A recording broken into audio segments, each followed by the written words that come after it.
اعوذ باللہ من الشیطان الرجیم بسم اللہ الرحمن الرحیم ربی یسر ولا تعسر وتمم لنا بالخیر وبک نستعین یا فتاح یا علیم یا ربنا زدنا علما وعملا رب اغفر وارحم وانت خیر الراحمین اللہم انت السلام ومنک السلام تبارک یا ذا الجلال والاکرام اللہ اکبر کبیرا والحمد للہ کثیرا سبحان اللہ بکرۃ واصیلا یا ربنا زدنا علما وعملا رب اغفر وارحم وانت خیر الراحمین بسم اللہ الرحمن الرحیم بسم اللہ الرحمن الرحیم السلام علیکم ورحمۃ اللہ وبرکاتہ رب اشرح لی صدری ویسر لی امری واحلل عقدۃ من لسانی یفقہوا قولی یا ربنا زدنا علما وعملا رب اغفر وارحم وانت خیر الراحمین رب اغفر وارحم وانت خیر الراحمین رب اغفر وارحم وانت خیر الراحمین الحمدللہ رب العالمین کہ اللہ رب العزت نے اللہ تعالیٰ آپ سب کو جزائے خیر دے جو پہلے آ کر بیٹھ جاتے ہیں ان کا اللہ کے ہاں بہت زیادہ بڑا رتبہ ہے۔ میں کیسے آپ لوگوں کو بتاؤں کہ اللہ تبارک تعالیٰ پہلے آنے والوں کی کس طرح سے جو ہے قدر افزائی کرتے ہیں اور اللہ تعالیٰ کی ان کا رتبہ کیا ہے۔ اللہ تبارک تعالیٰ نے خود قرآن میں فرمایا کہ فاستبقوا الخیرات، نیکی کی طرف دوڑ لو، اور اللہ تعالیٰ بہت جو ہے جو اللہ تعالیٰ کی بات سن کر فوراً دیکھیں نا نیکی کے کام میں جنہوں نے پہل کی۔ اب دیکھیں کئی دفعہ ایک جگہ جیسے حضرت علی رضی اللہ تعالیٰ نے فرمایا کہ ایک اللہ تعالیٰ کا ایسا حکم آیا جس پر حضرت علی رضی اللہ تعالیٰ عنہ کے علاوہ کوئی حکم پر عمل نہیں کر سکا۔ ان کو پتا تھا، وہ جانچ گئے تھے، پتہ چل گیا تھا، تو اللہ تعالیٰ کے حکم سے ان کو پتہ چل گیا تھا کہ اس پر حکم پر عمل جو ہے کر لوں میں، کیونکہ یہ منسوخ ہو جائے گی۔ یوں تھا کہ منافقین مکہ اور یہ کفار مکہ اور یہ سارے نبی پاک صلی اللہ علیہ وآلہ وسلم کے پاس چل جاتے تھے، ہم نے بات کرنی، ان کا دل دکھانے کے لیے جاتے تھے، ٹائم ویسٹ کرنے کے لیے جاتے تھے۔ اب اللہ رب العزت نے ایک اصول یہ بنا دیا کہ جس نے نبی اکرم صلی اللہ علیہ وسلم سے بات کرنی ہے نا وہ کچھ صدقہ کر کے جائے۔ حضرت علی رضی اللہ عنہ نے جلدی سے صدقہ کیا اور اس کے بعد رقم صدقہ کی، اور اس کے بعد جا کے نبی پاک صلی اللہ علیہ وسلم سے تنہائی میں مل جائے، یعنی تنہائی میں ملنے کی یہ قیمت تھی کہ وہ صدقہ کرے۔ تو آپ کو پتا تھا کہ صحابہ بہت ہی غریب چل رہے تھے اس وقت نا، مطلب یعنی غربت میں تھے، اب نہیں تھے اتنے مال و اسباب۔ چنانچہ حضرت علی رضی اللہ عنہ نے فوراً صدقہ کیا اور جا کر نبی پاک صلی اللہ علیہ وسلم سے کا دیدار کیا، ان سے اکیلے میں بات کی، اور اس کے بعد یہ آیت منسوخ ہو گئی۔ چنانچہ دین نیکی کے کام میں جلدی کرنے والا کبھی گھاٹے میں نہیں رہتا۔ نیکی کا کام کرنے والا، اس میں جلدی کرنے والا کبھی گھاٹے میں نہیں رہتا، یہ بات مان لیں۔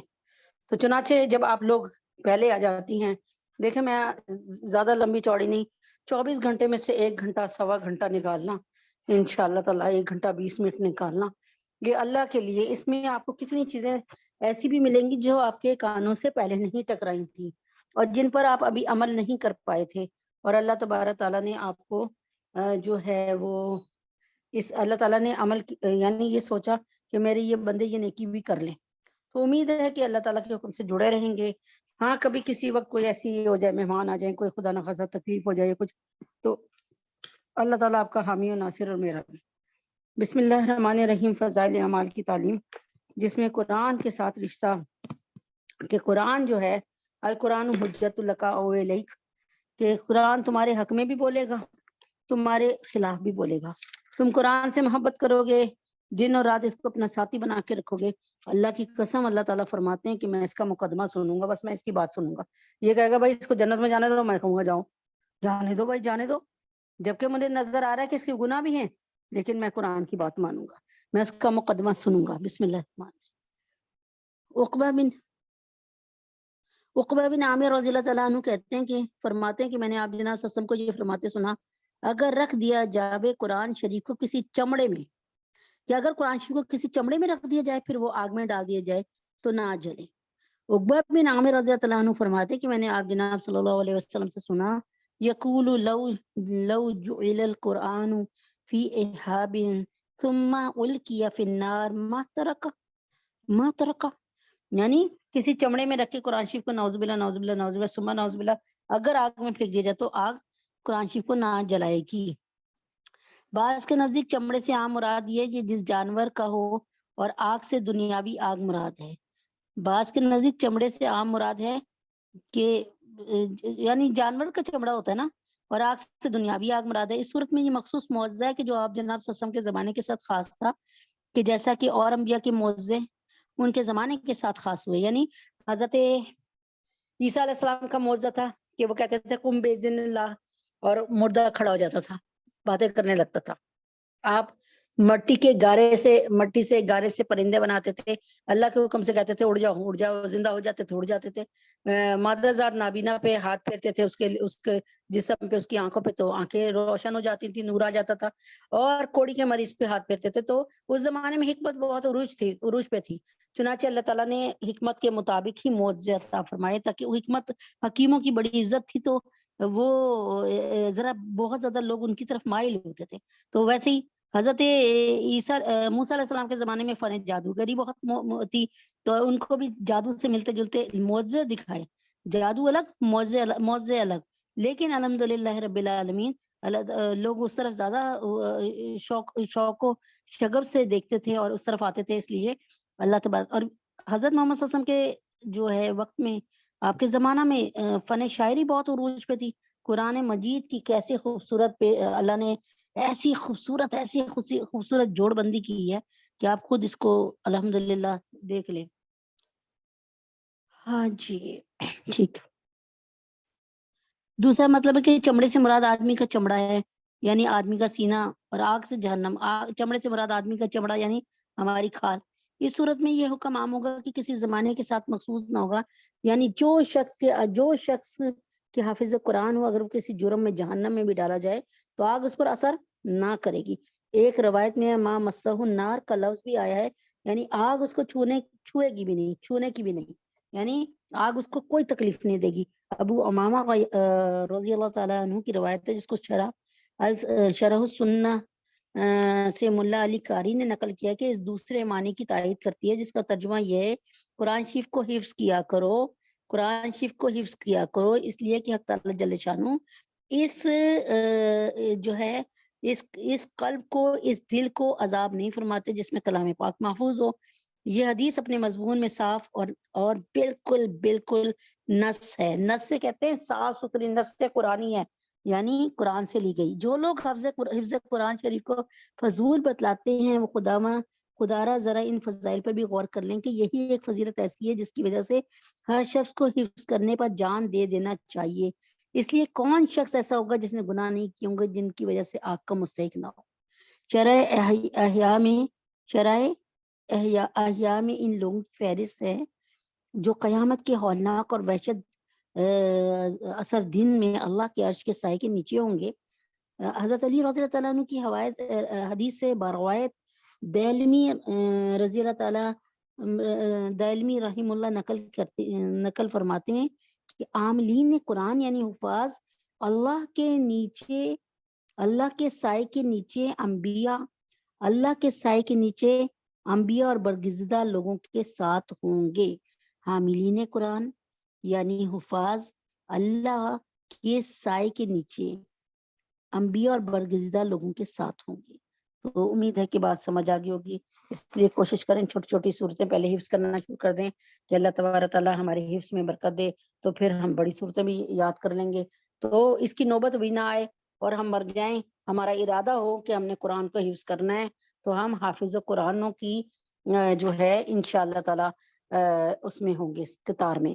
اور ایک دفعہ میں نے یعنی اقرا روضۃ الاطفال کے جو ہے تقریب ہو رہی تھی جب تقسیم نامات، تو اس دن انہوں نے اپنے اس میں بیان میں بتایا تھا کہ جو شخص قرآن مجید حفظ کر رہا ہو اور پھر اس میں یعنی انتقال ہو جائے، ابھی اتنے پارے حفظ کیے ہیں، تو کہتے ہیں کہ اللہ تبارک تعالیٰ فرشتوں کو جنت کا لباس دے کر بھیجتے ہیں کہ جاؤ اس کو پہناؤ اور اس کو حفظ کراؤ۔ تو اس حدیث کا اطلاق اور یعنی اس کا یوز اور اس کا مصداق یوں بھی ہے، یعنی اس بات سے بھی ہوتا ہے کہ حافظ قرآن جو ہے نا اس کے لیے کیا ہوگا، وہ کہیں گے کہ اللہ تعالیٰ کی چڑھتا جا اور پڑھتا جا اور چڑھتا جا، اور جہاں اس کا آخری ناس لفظ ہوگا نا سورۃ الناس کا، تو وہاں جو آئے گی اس کی منزل وہی اس کا ٹھکانہ اور گھر ہوگا۔ تو اب اس میں یہ بات بھی آ رہی ہے کہ جو لوگ 4-5 پارے حفظ کر کے، یا جن کے ابھی 10 پارے رہتے تھے 20-25 پارے حفظ کیے اور مر گئے، ان کا کیا ہوگا؟ تو میں نے آپ کو بتایا نا کہ اللہ تبارک تعالیٰ اپنے فرشتوں سے کوئی لباس دے کر بھیجیں گے کہ جاؤ اس کو پہناؤ اور اس کو حفظ کا مکمل کراؤ، اور اس لیے جب وہ ظاہر ہے جب اٹھے گا تو وہ مکمل حافظ قرآن ہوگا۔ اس میں اب دیکھیں ہمارے علماء دین یہ بھی کہتے ہیں آج میں نے ارادہ کیا کہ آج سے میں نے حفظ کرنا ہے، ٹھیک ہے، تو پھر کیا کیا، میں نے ارادہ کر لیا کہ آج سے حفظ کرنا ہے۔ ابھی میں نے الحمد شریف کی، ابھی میں نے الف لام میم ذالک الکتاب لا ریب فیہ یعنی شروع کی، ٹھیک ہے نا، ابھی پہلا رکوع ہی میں نے حفظ کیا، یا ابھی میں سورہ بقرہ ختم ہی کی ہے، تو ابھی 2.5 پارہ کیا کہ مجھے موت آ گئی۔ تو اللہ تبارک تعالیٰ سے بالیقین کہ اگر ہمارا پختہ ارادہ تھا تو یقین ہے اس بات کا کہ اللہ تعالیٰ جو ہے ہمیں حفاظ کرام کی کتار میں شامل کریں گے۔ وہ اللہ تعالیٰ سے تو اچھی اچھی امیدیں لگانی چاہیے، اور اللہ تبارک تعالیٰ کی امید کے سہارے پہ ہی ہیں، باقی تو اپنے پاس کچھ بھی نہیں ہے، سب کچھ گڑبڑ ہے۔ اعوذ باللہ من الشیطان الرجیم، بسم اللہ الرحمن الرحیم۔ دیکھیں قرآن جو ہے وہ کتاب، اب آپ دیکھیں نا، آپ موبائل خریدتے ہیں، کتنے کا موبائل آیا آپ کا؟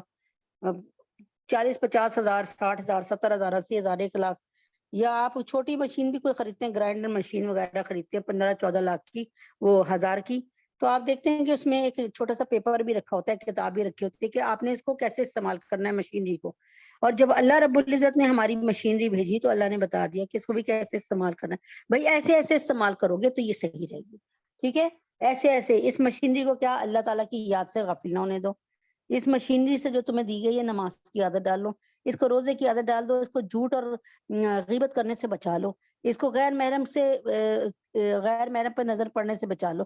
اللہ نے ہر عضو دیتے ہوئے یہ بتا دیا کہ اس کو تم میری یاد میں لگانا، آنکھیں دیتے ہوئے بتا دیا کہ اس سے صرف اور صرف کعبہ کی زیارت کرنا، اپنے ماں باپ پہ محبت کی نظر ڈالنا، لوگ دکھی انسانیت کی خدمت کرنا اپنی آنکھوں سے۔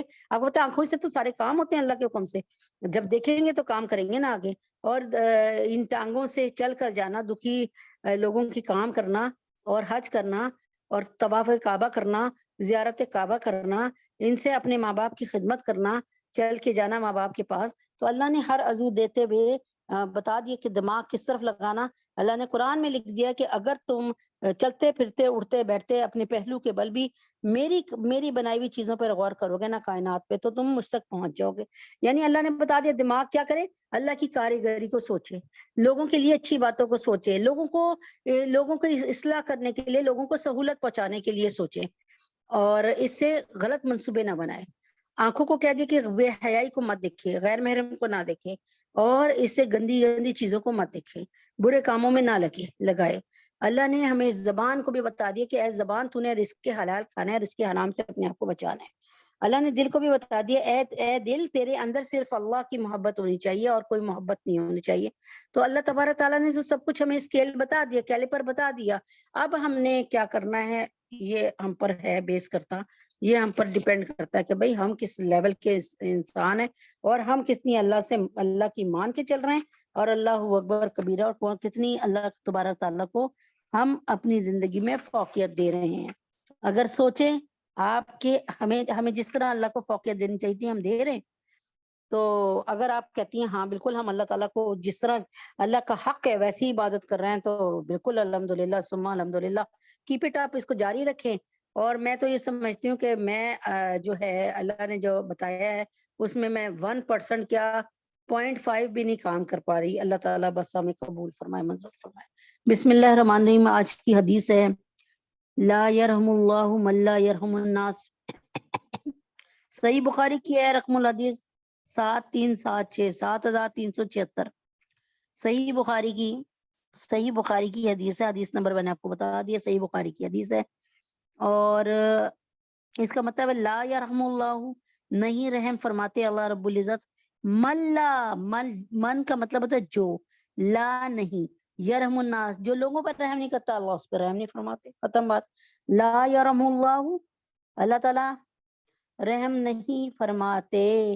لا یرحم اللہ من لا یرحم الناس, اللہ تبارک تعالیٰ لا یرحم اللہ من لا یرحم الناس, اللہ تعالیٰ اس شخص پر مہربانی نہیں فرماتے جو لوگوں پر مہربانی نہیں کرتا. امید ہے کہ کرو مہربانی تم اہل زمین پر, کرو مہربانی تم اہل زمین پر, خدا مہربان ہوگا عرش بری پر. کرو مہربانی تم اہل زمین پر, خدا مہربان ہوگا عرش بری پر.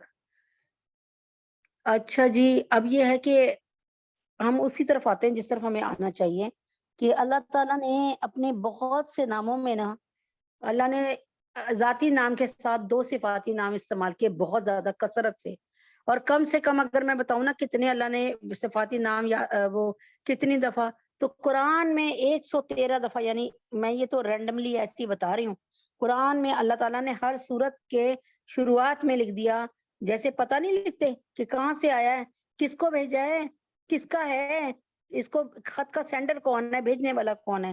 تو اللہ تبارک تعالیٰ نے کیا بھیجا ہے قرآن, اللہ تعالیٰ نے یہ کیا کہا ہے, اللہ نے فرمایا ہے کہ میں اس کا سینڈر ہوں, میں اس کا بھیجنے والا ہوں, میں اس کا بھیجنے والا ہوں. بھائی کس کا, اللہ نے قرآن کو بھیجا. ٹھیک ہے. اور دوسری بات, اللہ تعالیٰ نے قرآن میں 113 سورتوں کا جو اسٹارٹنگ پوائنٹ ہے اس میں کہا بسم اللہ الرحمن الرحیم. اس کے بغیر ہم سورت کو نہیں شروع کر سکتے نا. قرآن کو پکڑنے کے ساتھ کہیں گے اعوذ باللہ من الشیطان الرجیم, کہ اللہ نے فرمایا وَإِذَا قُرِئَ کہ جب تم پر قرآن کی تلاوت کی جائے تو فَاسْتَعِذْ بِاللَّهِ مِنَ الشَّيْطَانِ الرَّجِيمِ, تو پھر کیا کرو, اللہ تعالیٰ کی پناہ مانگ لو. کس بات سے, شیطان مردود سے, کہ وہ تمہیں, شیطان مردود کو قرآن کا پڑھنا اتنا بھاری ہے کہ آپ کے تصور میں بھی نہیں ہوگا. جب آپ قرآن پڑھ رہے ہوتے ہیں تو شیطان لوٹ پوٹ ہو رہا ہوتا ہے, جیسے کوئی درد سے تڑپ رہا ہو. میں آپ کو سچ کہہ رہی ہوں, قرآن اللہ کی وہ کتاب ہے, جب آپ چاہیں کہ اللہ تبارک تعالیٰ سے آپ باتیں کریں تو آپ نماز پڑھ لیں, اور جب آپ چاہیں کہ اللہ رب العزت آپ سے باتیں کریں, جیسے آپ کے ابو کا فون آئے, بیٹا اے, امی کا فون ہے, پتر اے کر لیں, پتر اس طرح کریں, پتر اے کر رہی, یعنی بار بار آپ کو سمجھایا جا رہا ہے بیٹا نماز پڑھ لینا, بیٹا ایسے کر لینا, بیٹا. اسی طرح اللہ تعالیٰ پورے قرآن میں یا الذین آمنو, اے ایمان والو ایسا کرو, ایسا کرو, ایسا کرو. اللہ تعالیٰ کیسے پتہ فرما رہے ہیں, کیسے ہم لوگوں کو پیار سے سمجھا رہے ہیں پورے قرآن میں. اب یہاں پر میں نے آپ کو بتایا کہ قرآن کی سٹارٹنگ پوائنٹ کیا ہے بسم اللہ الرحمن الرحیم. اب سنیں, دل کے کانوں سے سنیں, ذرا سی بے شک لمبی ہو رہی ہے لیکن ذرا سا میں آپ کو قرآن کی طرف لاتی ہوں. ٹھیک ہے. اللہ رب, اس حدیث سے قرآن کا کیا تعلق ہے اس سے لا رہی ہوں. ٹھیک ہے نا. اچھا جی, سلیمان علیہ السلام بیٹھے ہیں, میں مختصر کر کے سناؤں گی. فرمایا حدود نظر نہیں آ رہا. اب دیکھو نا, پوری روئے زمین کے بادشاہ, ٹھیک ہے نا. فرمایا حدود نظر نہیں آ رہا, اگر مجھے صحیح وجہ نہیں نہ بتائے گا اپنے نہ آنے کی تو میں اس کے پر نوچ دوں گا. یہ قرآن کا ترجمہ ہے باجی. تو حدود آیا, دیر سے آیا. ہاں کہاں تھے تم؟ میں نا ایک بڑی عظیم الشان ریاست کو دیکھ کے آیا ہوں, جا کی ملکہ جو ہے, جو اس کو چلانے والا ہے, گورنمنٹ جو ہے اس کی, وہ کیا کہتے ہیں, عورت ہے, گورنر اس کی عورت ہے, ایک سمجھا رہی ہوں. تو اچھا, اللہ فرمایا کہ بڑی عظیم الشان وہ ہے, کیا کہتے ہیں, بلڈنگیں ہیں, اور بڑی وہ ریاست, بڑی خوشحال ریاست ہے.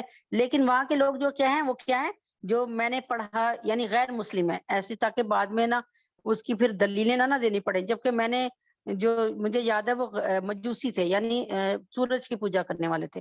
بہرحال غیر مسلم تھے, اس چکر میں نہ پڑے بھائی کس کی پوجا کرنے والے تھے, اللہ کی پوجا کے علاوہ کرتے تھے, جس کی بھی پوجا کرتے تھے. اب حضرت سلیمان علیہ السلام نے فرمایا اگر یہ بات غلط ہوئی نا پھر دیکھنا. اچھا پھر کیا ہوا؟ حضرت سلیمان علیہ السلام نے ایک خط دیا کہ جاؤ اس کو ڈال دینا اس کے, ٹھیک ہے نا. تو حضرت سلیمان علیہ السلام نے ان کو کہا تھا کہ آپ نا میرے پاس آئیں. اتنی دیر میں مطلب میں نے کہا نا مختصر کر رہی ہوں بیچ میں سے, جامع اور مختصر. حضرت سلیمان علیہ السلام, اچھا کبوتر اس نے حدود نے بتایا تھا کہ ان کا تخت بڑا زبردست ہے, یاقوت و مرجان اور پتہ نہیں کیا کیا ہیرے جواہرات ٹک ٹک ٹک اس میں لگے ہوئے ہیں. اب حضرت سلیمان علیہ السلام نے پوچھا, ساری جنات بیٹھے ہیں, کون ہے جو, اب آپ کہیں گے نا یہ بالکل اس کے ساتھ ریلیشن نہیں ہے, لیکن میں اس کو ریلیشن کو ثابت کر رہی ہوں نا. اچھا جی, اس کے ساتھ جوڑ ثابت کر رہی ہوں. انہوں نے پوچھا حضرت سلیمان علیہ السلام نے, کون ہے جو اس تخت کو,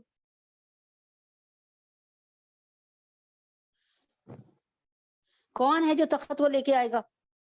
تو ایک جنات میں سے ایک جن بولے کہ میں اس کو ابھی لے آؤں گا, اتنی دیر میں, جتنی دیر میں یہ میٹنگ ختم ہوگی نا, یعنی 1-2 گھنٹے جو لگیں گے اس میں لے آؤں گا, یعنی میٹنگ ختم ہوتے ساتھ ہی آ جائے گا, ٹھیک ہے نا. ایک صاحب اور بولے جو کہ آپ کے وزیر تھے, جنات میں آپ کے وزیر تھے, اور فرمایا میں آپ کو اس کو لا کے دے دیتا ہوں اتنی دیر میں جتنی دیر میں آپ پلک جھپکیں گی. اب آپ کو پتہ ہے اتنی دیر میں, جتنی دیر میں آپ یہ سن رہی ہیں, کتنی دفعہ اپنی پلک جھپک چکی ہوں گی, اوپر نیچے دیکھنے میں کتنی دفعہ, آپ کو پتہ بھی نہیں ہوگا آپ نے کتنی دفعہ پلک جھپک لی, ٹھیک ہے نا. انہوں نے کیا دعویٰ کیا, جتنی دیر میں آپ پلک جھپکیں گے میں اس کو لے آؤں گا. اچھا یہ تو ایک ایسا تھا نا جو ناممکن دعویٰ لگ رہا تھا نا. اب دیکھیں نا, میں کہوں آپ جب تک پلک نہیں جھپکیں گی میں آپ کو چائے بنا کے لا دوں, تو میرے خیال میں نہیں بنا کے لا کے دے سکتی, کیونکہ پلکیں تو جھپکی جاتی ہیں. اچھا جی, ابھی یہ بات انہوں نے کہا اچھا اچھا لے کے آؤ, وہ لے آئے. انہوں نے کہا تم کیسے لے آئے اتنی جلدی, یعنی حضرت سلیمان علیہ السلام کو بھی ایک فکر سی ہوئی بھائی, مطلب وہ بھی چاہ رہے تھے. فرمایا کہ انہوں نے آصف برقیہ جو کہ ان کے وزیر تھے, انہوں نے کہا بھائی بادشاہ کا وزیر بھی ایسے ہی ہے, دیکھیں آپ ذرا, وہ بادشاہ تھے روئے زمین کے, تو اللہ نے وزیر کیسا دیا. انہوں نے فرمایا کہ میں نے جب اپنی تعلیمات کا, یعنی اپنی اس کا اسلامی تعلیمات کا مطالعہ کیا نا, تو میں نے 3 باتیں صرف دیکھی. انہوں نے کہا کیا؟ میں نے دیکھا اللہ رحمان رحیم, اللہ رحمان رحیم, بس. اور میں نے سمجھ لیا کہ اسی میں سب کچھ ہے. میں نے کیا کیا, بس اسی کو پڑھنا شروع کر دیا دن رات, اللہ رحمان رحیم. ہمارے پاس کس صورت میں آ رہا ہے, بسم اللہ الرحمن الرحیم. انہوں نے کہا بس میں جو پڑھتا گیا مجھے قوت حاصل ہوتی گئی. میں آپ کو بھی بتا رہی ہوں بھائی, پہلے بھی شاید بتا چکی ہوں, کہ اگر آپ چاہتی ہیں کہ آپ کے پاس ایک اسٹور کیا ہوا کی طاقت ہو جسے آپ جب مرضی کام لے لیں, تو کثرت سے کلمہ اور کثرت سے بسم اللہ الرحمن الرحیم پڑھیں. اس کے بعد دیکھیں تو صحیح ہے, آپ کے کام کوئی رکے تو مجھے پکڑ لیجیے گا. اچھا جی, اب انہوں نے کیا اللہ رحمان الرحیم. ہمارے پاس آ رہی ہے بسم اللہ الرحمن الرحیم, بس کہتے ہیں میں یہ پڑھتا رہا, اللہ مجھے ایسی طاقت دے دی کہ میں نے وہ اتنے ہزاروں میل سے تخت کو یوں پلک جھپکتے میں لا کر رکھ دیا. تو میری بیٹیوں, اس میں زور کس بات پہ, اللہ ذاتی نام ہے اللہ. لفظ اللہ کے جتنے مرضی ٹکڑے کر دو اللہ ہی رہتا ہے. جیسے میرا نام یا آپ کا نام ہے, اس کے ٹکڑے کرو تو ہمارے میننگ ختم ہو جاتے ہیں. اللہ, الف کو ہٹایا للہ ملک السماوات والارض, الف کو ہٹایا لام کو ہٹایا لہو ما فی السماوات و ما فی الارض, الف کو ہٹایا لام کو ہٹایا لام کو ہٹایا هو اللہ الذی لا الہ الا ہو. ساری چیزیں اللہ کی طرف جا رہی ہیں. یہ اللہ کی ہو, جب ہم کہتے ہیں نا اللہ ہو, یا جب ذکر کر رہے ہیں ہو کا, تو زیادہ تر ہو کا جو ہے نا, ہو کا وہ اشارہ اللہ کی طرف جاتا ہے. تو میرا کہنا هو اللہ الذی لا الہ الا ہو, ٹھیک ہے. تو یہاں پر میں نے آپ کو بتا دیا نا کہ اللہ بھی بہت رحمان اور رحیم ہے. تو اللہ تعالیٰ چاہتے ہیں کہ یہ جیسے ہے نا, اللہم انک عفو کریم تحب العفو فاعف عنا فاعف عنی, یعنی اللہ تعالیٰ تجھے درگزر کرنا, اللہ تعالیٰ تو بہت درگزر کرنے والا ہے, معاف کرنے والا ہے, تجھے درگزر کرنا پسند ہے, تو بس پھر مجھے معاف کر دے, ٹھیک ہے نا. تو اللہ تبارک تعالیٰ بڑے رحیم اور رحمان ہیں. اور اگر آپ میں بھی رحم کی صفت ہے تو سمجھ لیں کہ اللہ تعالیٰ کی صفت آپ میں بھی آ گئی ہے, ٹھیک ہے نا, الحمدللہ. تو اپنے جیسے جو اپنی صفات والے بندے کو اللہ بہت پیار کریں گے, ٹھیک ہے. تو لا یرحم اللہ نہیں رحم فرماتے اللہ رب العزت، من لا یرحم الناس اس شخص پر رحم نہیں فرماتے جو لوگوں پر رحم مہربانی نہیں کرتا۔ بہت سے واقعات ہیں، کفل کا واقعہ دہرا دیتی ہوں۔ کفل ایک بادشاہ تھا، غالباً بنی اسرائیل میں تھا۔ تو کفل کے کوئی کفل کا جو ہے وہ کفل کو نا جوان لڑکیوں جو کیا کہتی ہیں نوجوان لڑکیاں بہت پسند تھی غلط کاموں کے لیے نا، تو وہ ایک دفعہ کفل کے پاس ایک لڑکی آئی بہت خوبصورت اور بالکل نوجوان اور بالکل مطلب پاکیزہ لڑکی، ایسا کام نہیں کرتی تھی۔ اس نے کفل کے محل میں آ گئی تو اس نے کفل جب اس کی طرف آیا تو اس نے کہا کہ دیکھو میں نا بھوک کے ہاتھوں مجبور ہو کے آئی ہوں، میں بھی بھوکی ہوں، میرے گھر والے بھی بھوکے، میں آج تنگ آ کے اس لیے آپ کے پاس آئی ہوں، تو آپ مجھے اتق اللہ، اللہ سے ڈریے، یعنی میرے ساتھ کوئی غلط کام مت کیجیے، بس میں بھوک کے ہاتھوں آ گئی آپ کے پاس، کیونکہ کفل بہت امیر آدمی تھا، محل تھا اس کا، بادشاہ تھا سنا اپنے وقت کا۔ اچھا اب انہوں نے کہا کہ یہ بادشاہ تھا یا جو بھی تھا، امیر آدمی تھا، بہت امیر و کبیر آدمی تھا، محل میں رہتا تھا۔ اچھا اب اس نے کہا کہ اس سے نا پتنی کیوں ترس آ گیا، اس نے جب کہا نا اتق اللہ، اللہ سے ڈرو، اللہ سے ڈرو، اس نے کہا چلی جاؤ، اور پیسے ایسے دے کے نا کچھ امداد کر دی کہ بھائی جاؤ، جس پیسے کی وجہ سے تم یہاں آئی ہو، مجبوری تمہاری، میں خرید نہیں رہا، مجبوری نہیں خرید رہا، تم نکلو یہاں سے۔ جیسے ہی وہ لڑکی جس دروازے سے نکلی اسی دروازے سے کون آ گیا؟ ملک الموت، حضرت اسرائیل علیہ السلام۔ انہوں نے کہا تم کون ہو، تم کہاں سے آئے ہو؟ انہوں نے کہا میں تمہاری موت ہوں، بس ملک الموت ہوں بھائی، اور اس کے بعد روح قبض کر لی۔ اب وہ جو کفل تھا نا وہ دنیا میں ایسا بدنام تھا کہ لوگ اس کے نام کو نا نفرت سے لیتے تھے، تھوکنا بھی کوئی ان پر پسند نہ کرے، وہ حساب۔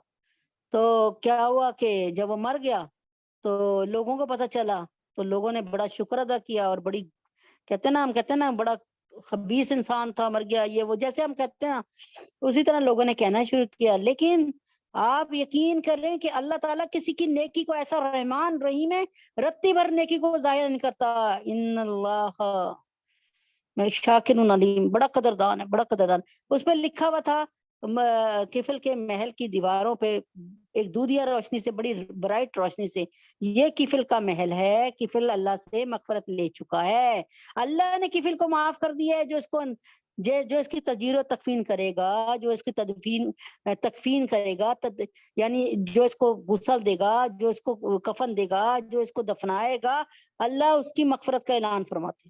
لو سمجھ آئی کس قدر مہربان، پوری عمر غلط قسم کے کاموں میں بدماشی سے جی رہا ہے، اور ایک نیکی کی ہے، ایک نیکی تو اللہ تبارک تعالیٰ ان اللہ شاکر علیم، بہت محبت کرنے والے ہیں میری پیاری بہنوں، اللہ تبارک تعالیٰ۔ وہی یاد ہوگا نا حدیث پاک کا مفہوم تھا کہ ایک فحاشہ عورت کو اللہ نے جنت دے دی، حدیث ہے نا یہ، کہ اس نے کتے کو پانی پلایا تھا۔ اب دیکھیں پوری عمر ناؤز باللہ زنا کاری کرتی رہی ہے، وہ کتنے زناکار عورت، فاحشہ عورت، لیکن فاحشہ عورت، زناکار عورت، لیکن آج کیا ہو رہا ہے؟ ایک کتے کو پانی۔ تو اللہ تعالیٰ کو رحم کرنا بہت پسند ہے، بہت پسند ہے اللہ تعالیٰ کو رحم کرنا بہت پسند ہے۔ اور نبی پاک صلی اللہ علیہ وسلم کے کبھی رحمت للعالمین بنایا کہ نبی پاک صلی اللہ علیہ وسلم اپنوں پر، دشمنوں پر، سب پر رحمت للعالمین۔ اب آپ کہیں گے کہ نبی پاک صلی اللہ علیہ وسلم نے تو لڑائی بھی کی ہے، دشمنوں کو بھی قتل بھی کیا ہے، تو ان کو مارا بھی ہے، تو بھائی اس کے لیے بھی بتا رہی ہوں کہ بھائی یہ قتال اس لیے ضروری تھا کہ مسلمانوں کی بیٹیاں محفوظ رہیں، مسلمانوں کا دین محفوظ رہے، مسلمانوں کے ملک محفوظ رہیں، مسلمان محفوظ رہیں، اور پھر یہ کہ اگر ہم زبردستی یعنی ہم جب کسی کافر کو مار رہے ہوں اور وہ کہے کہ بھائی میں کلمہ پڑھتا ہوں، میں مسلمان ہوتا ہوں، تو اس کو کتنی بڑی نعمت عظمیٰ مل جائے گی کہ اللہ کے نبی نے فرمایا قولوا لا الہ الا اللہ تفلحوا، بھائی کہہ دو، پڑھ لو، کہہ دو، دل سے کہہ دو لا الہ الا اللہ، نہیں ہے کوئی معبود مگر اللہ کے، تو تفلحوا، تم کامیاب ہو گئے، لو جی سرٹیفکیٹ مل گیا۔ تو دن میں کہتے رہا کرو بھائی لا الہ الا اللہ محمد رسول اللہ۔ اعوذ باللہ من الشیطان الرجیم، بسم اللہ الرحمن الرحیم۔ ہمارے سورۃ الاحزاب میں 22واں پارہ شروع ہو گیا، آج اللہ پاک نے الحمدللہ رب العالمین کہ اللہ تبارک تعالیٰ نے اللہ رب العزت نے 22ویں پارے میں تک پہنچایا. 21ویں پارے کی سورۃ الاحزاب اللہ پاک نے تکمیل فرمائی اور 22ویں پارے کی اللہ پاک نے جاری و ساری فرمائی. اب اس کی یہاں پر آیت نمبر جو ہے سورۃ الاحزاب کی آیت نمبر 31 31 سے لے کے 31 سے لے کے 34 تک یعنی 5 آیتیں بنتی ہیں. 31 ٹھیک ہے 32 33 اور 34 4 آیات. بسم اللہ الرحمن الرحیم. شروع کرتے ہیں اللہ کے نام سے. ومن یقنت اعوذ باللہ من الشیطان الرجیم بسم اللہ الرحمن الرحیم. ومن یقنت منکن للہ ورسولہ وتعمل صالحا نؤتها اجرها مرتين وآتدنا لها رزقا کریما. ٹھیک ہے. اب ایک ہی آیت کو پڑھتے ہیں تاکہ اچھی طریقے سے سمجھ آ جائے. ومن یقنت اور جو اطاعت کرے جو فرما برداری کرے جو کہنا مانے جو سر کو جھکا دے. ومن یقنت جو اطاعت کرے من کننا ان عورتوں میں سے. من کننا کا آیا نا لفظ یہاں پہ ورنہ من کم آتا ٹھیک ہے نا مردوں کے لیے. تو اسی لیے کہتے ہیں علم الصرف اور علم النحو کو بھی بھائی سیکھ لو.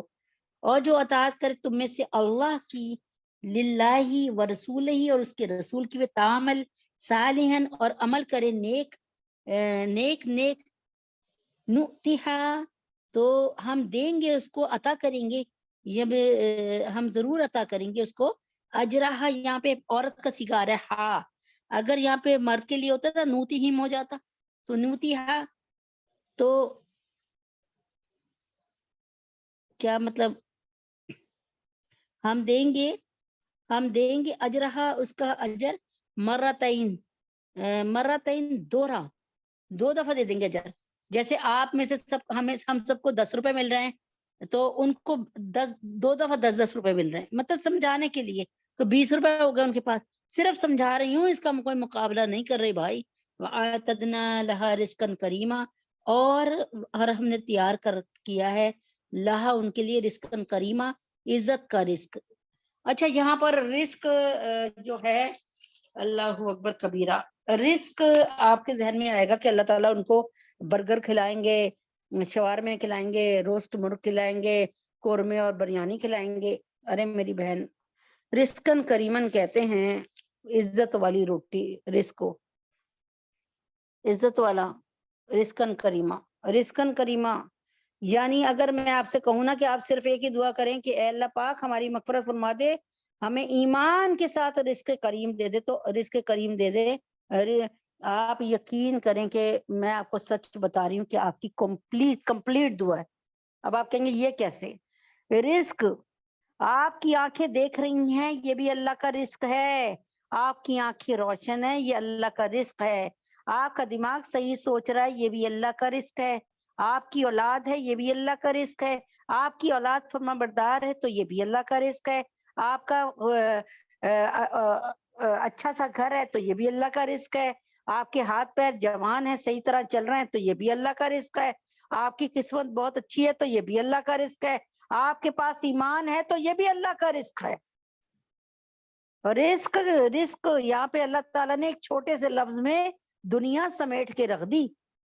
اس لیے میں آپ کو کیا کہہ رہی ہوں دیکھیں آج اس بات سے قرآن کے اس بات سے یہ ثابت کر دیا کہ اے اللہ کے نبی کی بیویوں اگر تم اللہ اور رسول پاک صلی اللہ علیہ وسلم کو اور آخرت کی فکر میں رہو گی ان کو اختیار کرو گی اپنی آخرت اچھے کرنا چاہو گی تو تمہارے پاس اجرن عظیمہ تو تمہیں بڑا بڑا بڑا وہ اجر دیا جائے گا. اور یہاں پہ لکھا رزقاً کریمہ کہ تمہیں عزت کا رزق دیا جائے گا. تو اس کا مطلب یہی ہے جنت بھی رزق میں شامل ہے میری بہنوں.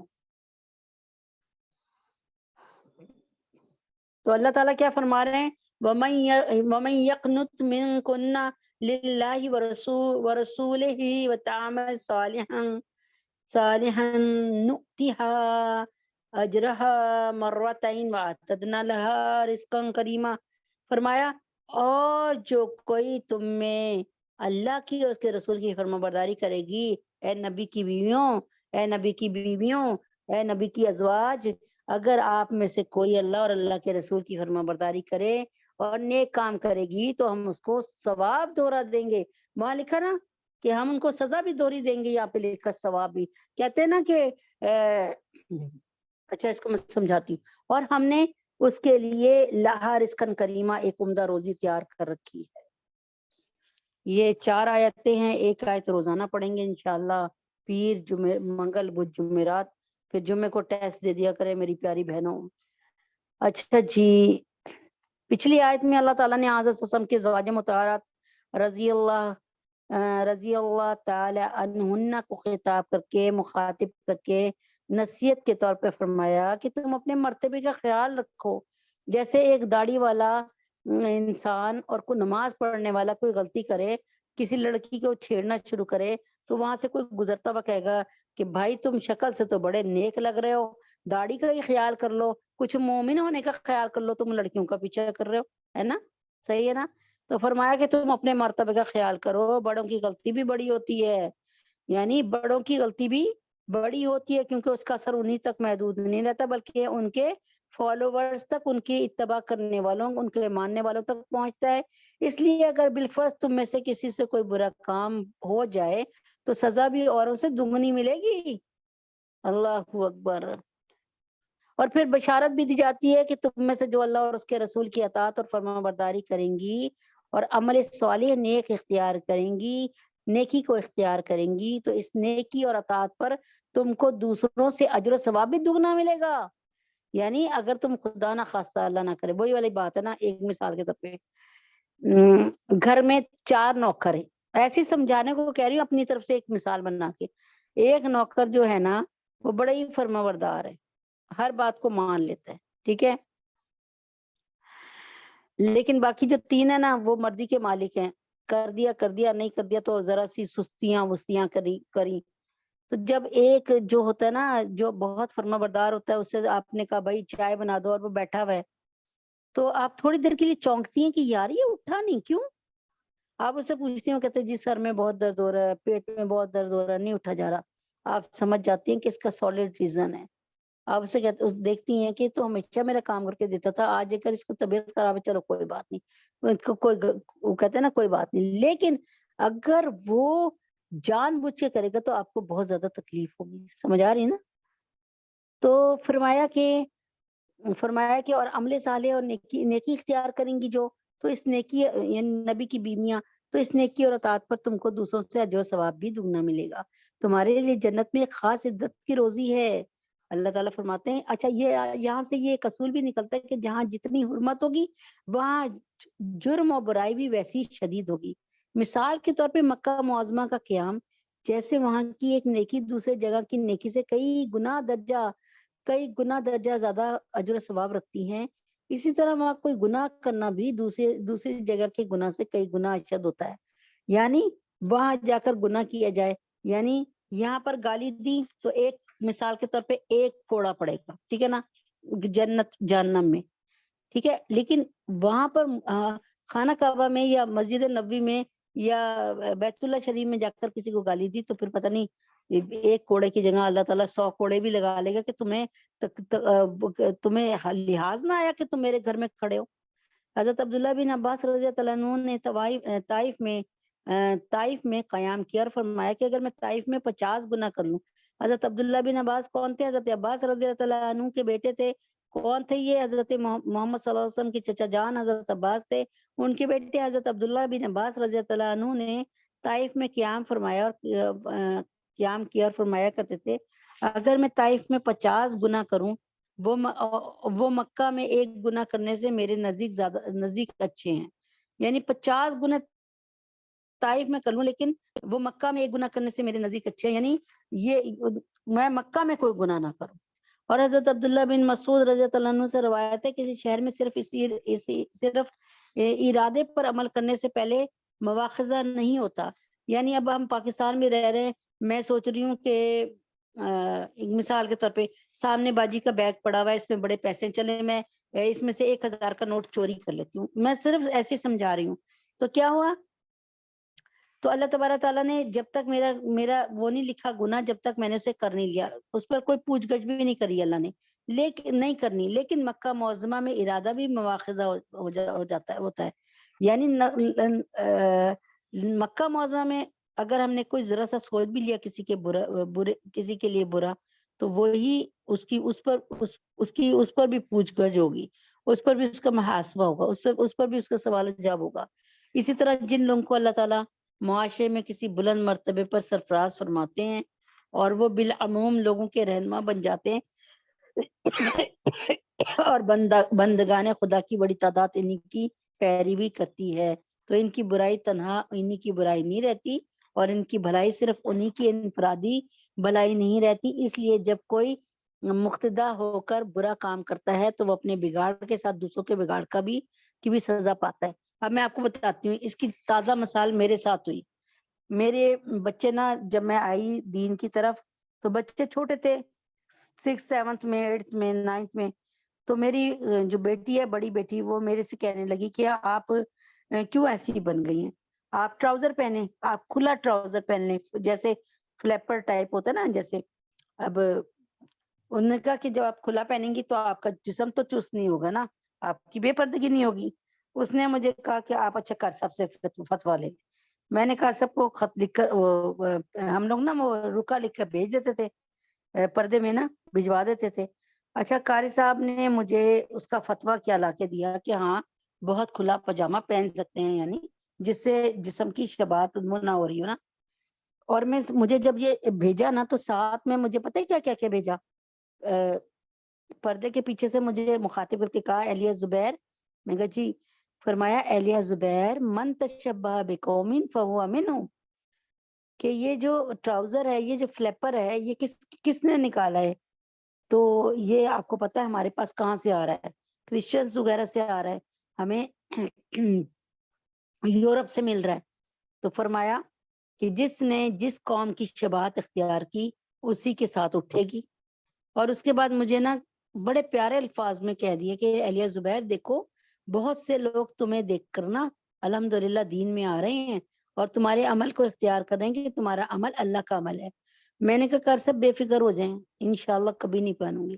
تو میرا کہنے کا صرف اتنا سا مطلب ہے، یقین کریں کہ الحمدللہ مجھے نہیں یاد کسی وقت کبھی بہت سال پہلے پہن لیا تو مجھے نہیں پتا، لیکن بہرحال کوشش کرتی ہوں ایسا لباس پہنوں جو سنت کے موافق ہو۔ اسی طرح جن لوگوں کو اللہ تعالیٰ معاشرے میں کسی بلند مرتبے پہ سرفراز فرماتے ہیں وہ بالعموم لوگوں کے رہنما بن جاتے ہیں، اور بندگان خدا کی بڑی تعداد انہی کی پیروی کرتی ہے، انہی کو مانتی ہے، انہی کے نقش قدم پہ چلتی ہے، تو ان کی برائی تنہا انہی کی برائی نہیں رہتی، ان کی بھلائی صرف انہی کی انفرادی بھلائی نہیں رہتی۔ اس لیے جب کوئی مقتدا ہو کر برا کام کرتا ہے جس کی کوئی تو وہ اپنے بگاڑ کے ساتھ دوسروں کے بگاڑ کی بھی سزا پاتا ہے۔ یعنی جب ہمارا امام غلط کام کرے گا تو مقتدی بھی غلط کام کریں گے، اور جب وہ نیک کام کرتا ہے تو اپنے نیکی کے ساتھ دوسروں کی بھی بھلائی کی راہ دکھلانے کی جزا پاتا ہے۔ اسی بنا پہ جہاں ازواج مطہرات رضی اللہ تعالیٰ عنہن کو تنبیہ فرمائی گئی، ان کو سنب کیا گیا، ان کو تھوڑا سا کہتے ہیں نا تنبیہ فرمائی گئی، ان کو سمجھایا گیا کہ تم کو اس پر ناز نہ ہونا چاہیے کہ ہم نبی پاک صلی اللہ علیہ وسلم کی بیوی ہیں، بلکہ تم میں سے اگر کسی سے کوئی برائی ہوگی تو اس کو دوہری سزا دی جائے گی۔ اس طرح ازواج مطہرات رضی اللہ تعالیٰ عنہن کو بشارت اور خوشخبری دی گئی کہ تم میں سے جو خدا اور رسول کی اطاعت اور فرمانبرداری اور عمل صالح اختیار کریں گی تو اس کو اجر و صلہ بھی دگنا دیا جائے گا۔ اللہ اکبر۔ پہلی ہدایت یہ دی گئی کہ تمہاری حیثیت اور مرتبہ عام عورتوں کی طرح نہیں ہے، آخر اللہ تعالیٰ نے تم کو سید المرسلین کی زوجیت کے لیے انتخاب فرمایا اور امہات المومنین بنایا، تو تمہارا درجہ عام مومنات سے بہت ممتاز ہے، لہذا ممتاز رہے گا۔ لہذا اگر تقوی اور طہارت اور زہد و عبادت کا بہترین نمونہ پیش کرو گی جیسا کہ تم سے متوقع ہے تو اس کا وزن اور اجر و ثواب اللہ کے یہاں بہت زیادہ ہوگا۔ دوسری ہدایت یہ دی گئی کہ اگر تم تقوی اور خدا کا ڈر دل میں رکھتی ہو تو غیر مردوں اور نامحرموں سے بات چیت کرتے ہوئے جس کی ضرورت اکثر ازواج محترمات رضی اللہ عنہن کو پیش آتی تھی اور عام عورتوں کو بھی یہ ضرورت پیش آئی جاتی تھی، نرم و نزاکت کے لہجے میں کلام نہ کرو غیر مردوں سے، بلکہ عورت کو بلا شبہ عورت کی آواز میں قدرت نے طبی طور پہ ایک نرمی اور نزاکت رکھی ہے، لیکن پاک باز عورت کی شان یہ ہوتی ہے کہ حتی المقدور غیر مردوں سے بات کرنے میں، جبکہ بس ضرورت ایسا کرنا پڑ جائے تو با تکلف ایسا لب و لہجہ یعنی تو کیا کریں، تو ایسا لب و لہجہ اختیار کریں جس میں قدر روکھا پن ہونا چاہیے، کہ کوئی بد باطن، کوئی برے دل والا، کوئی بری سوچ والا اور دل کا روگی جو ہے آدمی جو مطلب عورت پرست ہے، اس کے دل میں کوئی خیال، برا خیال نہ آئے۔ یہاں یہ بھی سمجھ لیا جائے کہ اگرچہ ان آیات میں خطاب حضرت صلی اللہ علیہ وسلم کی ازواج مطہرات سے فرمایا گیا ہے، لیکن یہ احکام تمام مسلمان عورتوں کے لیے ہیں۔ تو اس ہدایت کا منشا یہ ہے کہ مسلمان عورت کو اگر بس ضرورت اجنبیوں سے بولنا پڑ جائے تو پوری احتیاط کے ساتھ بات کریں۔ علماء محققین نے لکھا ہے، یہ انشاءاللہ کل بتاؤں گی، ہمارے قاری صاحب نے ہمیں بڑی یہ سورت غالباً سورہ نور پڑھائی تھی ہمیں، سورہ نور پڑھاتے ہوئے قاری صاحب نے بہت خوبصورت بات کی تھی، لیکن برا نہ مانیے گا، یہی بات، یہ دو باتیں میں آپ کی طرف لے کر آتی ہوں، لیکن میں آپ میں سے کسی ایک کو اس پر وہ نہیں کر رہی فوکس، اور نہ خدا نہ خواستہ میں آپ لوگوں کو نعوذ باللہ کوئی ایسی تنبیہ کر رہی ہوں، یعنی کسی کو ڈیگریڈ کرنا یا کسی کو نعوذ باللہ ذلیل کرنا مقصد نہیں ہے۔ قاری صاحب مجھے کہتے، قاری صاحب نے بتایا، کہتے ہیں کہ آپ نے کبھی دیکھا کہ عورتیں جب دکانداروں سے باتیں کر رہی ہوتی ہیں، بڑے بڑے اس میں جاری ہوتی ہیں، مال میں جاری ہوتی ہیں اور برانڈڈ شاپ میں جاری ہوتی ہیں، تو بڑے آرام سے سنیے، یہ دیکھیں نا ذرا، بات تو سنیں۔ قاری صاحب نے باقاعدہ ہمیں بتایا کہ ایسے دل نشیں آواز سے پکارتی ہیں، اور قاری صاحب نے بلکہ ہمیں مطلب میں آپ کو بتا رہی نا، کسی کو ایک کو فوکس ہی نہیں کر رہے، میں اپنے آپ کو سنا رہی ہوں، کہتی ہیں یہ، کہتے قاری صاحب کہتے ہیں یہی عورتیں گھروں میں اپنے مردوں کی جان کو آ جاتی ہیں، بدتمیزیاں کر رہی ہوتی ہیں اور ان سے سیدھے منہ بات نہیں کر رہی ہوتی ہیں، اور یہی جا کر اتنی سج کے سنور کے گھر میں میاں کے پاس آ رہی ہیں یا نماز ادا کرنے جا رہی ہیں، تو وہی بدبودار کپڑے، جسے 1-2 گھنٹے کی کوکنگ، آپ ذرا 15 منٹ جا کے کوکنگ کر کے آئے نہ پسینہ آپ کے چہرے سے، اگر تو آپ کے کچن میں اے سی لگا ہے تو میں کچھ نہیں کہہ رہی، لیکن بہرحال میرے تو یہی ساتھ ہوتا ہے کہ میں اگر 1 روٹی 2 روٹی پکا کے آتی ہوں تو میرے تو پسینے چھوٹ رہے ہوتے ہیں۔ تو میاں کے پاس قاری صاحب کہتے ہیں عورت جاتی ہے یا نماز پڑھنے جا رہی ہوتی ہے تو اسی طریقے سے چلی جاتی ہے، کیسے؟ پسینے بدبو آ رہی ہے، لیکن یہی عورت جب بازار میں کسی کو بھی کچھ نہیں کہہ رہی، میں صرف سمجھا رہی ہوں، اور یہی عورت جب بازار جاتی ہے تو باقاعدہ شاور لے کے جاتی ہے، بڑی خوشبوئیں لگاتی ہے، اور اس کے بعد لپسٹک لگی ہوتی ہے، بال صحیح طرح بنے ہوتے ہیں، بڑے کیا کہوں میں، بڑی اس میں ایکشن میں جاتی ہیں۔ تو بھائی کہنے کا صرف اتنا ہی سا مقصد ہے کہ یہ آیات نبی پاک صلی اللہ علیہ وسلم کی بیویوں کو تنبیہ نہیں کرنے کے نہیں صرف کہی، بلکہ یہ مجھے اور آپ کو بھی سنایا گیا۔ اس لیے کوشش کرا کریں کہ نماز کے لیے گندے کپڑوں میں نہ آئیں، لیکن میں خود بھی بعض دفعہ اتنی مجبور ہو جاتی ہوں، اللہ مجھے معاف کر دے اپنے حبیب کے طفیل میں اور آپ کو بھی، کہ ہم پسینے والے کپڑے جو ہیں بادشاہوں کے بادشاہ کے سامنے لے کے آ جاتے ہیں، اور اپنے میاں کے پاس بھی جب بیٹھتے ہیں تو بعض دفعہ پسینے ہی پسینے کی بدبو آ رہی ہوتی ہے، کیونکہ کچن کے کام میں ایسا نہیں ہو سکتا کہ آپ روٹی پکا رہی ہوں یا ہانڈی بھون رہی ہوں، تو ایسے شدید گرمی والا موسم ہے نا کہ آپ یقین کریں کہ ایسا ہو جاتا ہے، لیکن اس میں کوئی برائی نہیں ہے، لیکن ایک بتا رہی ہوں نا کہ یا تو پھر ایسے ہی آپ کریں کہ پھر انہی ایسے ہی کپڑوں کے ساتھ آپ نکل جائیں اور اپنا دوپٹہ لے لیں، اچھی طرح اوڑھ لیں، اور اس کے بعد اسی طریقے سے جیسے ہولیے سے آپ گھر میں پھر رہی ہیں اسی طریقے سے بازار بھی چلی جائیں پھر انہی کپڑوں کے ساتھ۔ تو اللہ تعالی ہمیں سب کو، مجھے آپ کو معاف فرمائے۔ بات صرف سمجھانا یہی ہے کہ آپ اس بات کو دیکھ لیں۔ ایک میں نے کہانی پڑھی تھی، بہرحال واللہ عالم سچی تھی جھوٹی تھی، لیکن بات یہ تھی کہ سچی جھوٹی تو نہیں میں کہہ سکتی، لیکن اس نے سبق یہ دیا مجھے کہ مختصر سی 1 منٹ کی کہانی ہوگی۔ انہوں نے کہا کہ جی میں روزانہ جب جاتی تھی تو آفس جاتے ہوئے نا، ظاہر ہے وہ بڑے اچھے کپڑے پہن کے جاتی تھی، بڑا میک اپ کر بن سنور کے، اس نے باقاعدہ بتایا کہ میں رکشے میں بیٹھی ہوتی تھی تو لوگ جھانک رہے ہوتے تھے، موٹر سائیکل والے جھانکتے ہوئے چلے جاتے تھے ایسے ہی، تو گاڑی والے رک جاتے تھے، یعنی اتنی وہ تھی بھی خوبصورت یا جو بھی تھا۔ تو کہنے لگی کہ ایک جب میں آفس میں گئی تو آفس میں نے جا کے کہا کہ یوں لگتا ہے کہ یہ نا ہمارے اندر نظروں کو گھسا دیں گے، یعنی ہماری بوٹیاں کر کے کھا جائیں گے، یعنی یہ مرد ایسی نظروں سے دیکھتے ہیں، یعنی اس طرح کی بات کی اس نے کہ یہ مرد کتنی غلیظ نظروں سے دیکھتے ہیں۔ تو ادھر جو اس کی کولیگ تھی، یعنی اس کی جو ساتھ کام کرنے والی آفس میں تھی، اس نے کہا ایسا کرو ایسا کرو کہ اس نے نا اپنی ڈرار سے نا برقع نکال کے دیا، اس نے کہا ذرا یہ پہنو، پہن کے تو آؤ۔ اس نے پہن لیا، اس نے کہا ذرا اب جاؤ فلاں فلاں اسٹور سے نا وہ چیز لے کے آؤ، یعنی بس اتنی دیر جاؤ، یعنی جتنی یعنی یہاں سے وہاں تک جاؤ، فلاں اسٹور سے مطلب لے کے آؤ کچھ اس طرح کی کوئی چیز بتائی۔ اب وہ گئی ہے، آپ یقین کریں اس نے وہی برقع اوڑا، اپنے منہ چھپایا صحیح، اور آپ یقین کریں کہ دیکھا کہ جہاں جہاں لڑکوں کی ٹولیاں کھڑی تھی نا، ان میں سے کسی ایک نے بھی نظر ڈالنا گوارا نہیں کیا، اور جہاں ابھی ہوتی بھی آئی تھی نا جن کو کہ وہ یوں دیکھ رہے ہیں، ابھی کسی نے دیکھنا بھی گوارا نہیں کیا۔ اس نے سارا جو کچھ خریدنا تھا خریدا، اور واپس وہ 10-15 منٹ میں واپس بھی آ گئی، اور اس نے کہا کہ بھائی آج کے بعد میں سمجھ گئی ہوں کہ اسی برقعے میں ہماری سلامتی ہے، اسی حجاب میں ہماری سلامتی ہے، اور میں بھی، اس نے کہا مجھے بھی لا کے دو، میں بھی یہ عبایا پہنوں گی۔ تو بتانے کا کیا مقصد ہے؟ دنیاوی گندی نظر سے بھی محفوظ، غلط قسم کے لوگوں سے بھی محفوظ، اور اس کے بعد نظر سے بھی محفوظ، اور الحمدللہ رب العالمین اللہ تعالیٰ کے حکم سے آپ جو ہے جب اس طرح نکلو گی تو آپ تمام قسم کے میک اپ سے، تمام قسم کی جیولری سے، تمام قسم کے مہنگے کپڑوں سے، ہر چیز سے اللہ تبارک تعالیٰ آپ کو بچا لے گا، ایک سادگی کے ساتھ زندگی گزرے گی، اللہ بھی خوش، نبی اکرم صلی اللہ علیہ وسلم بھی خوش، اور پھر اللہ نے چاہا تو دنیاوی مشکلات اور اللہ کے ناراض ہونے سے جو دنیاوی سختیاں آتی ہیں وہ بھی ختم۔ اعوذ باللہ من الشیطان الرجیم، بسم اللہ الرحمن الرحیم۔ رشتہ جو نہ قائم ہو محمد سے وفا کا، رشتہ جو نہ قائم ہو محمد سے وفا کا، پھر جینا بھی برباد ہے مرنا بھی اکار، پھر جینا بھی برباد ہے مرنا بھی اکارت، تکی ہے فکر رسا مدھا ابھی باقی ہے، تکی ہے فکر رسا مدھا ابھی باقی ہے، ورق تمام ہوا مدھا ابھی باقی ہے، قلم ہوا آولا پا مدھا ابھی باقی ہے، تمام عمر لکھا مدھا ابھی باقی ہے۔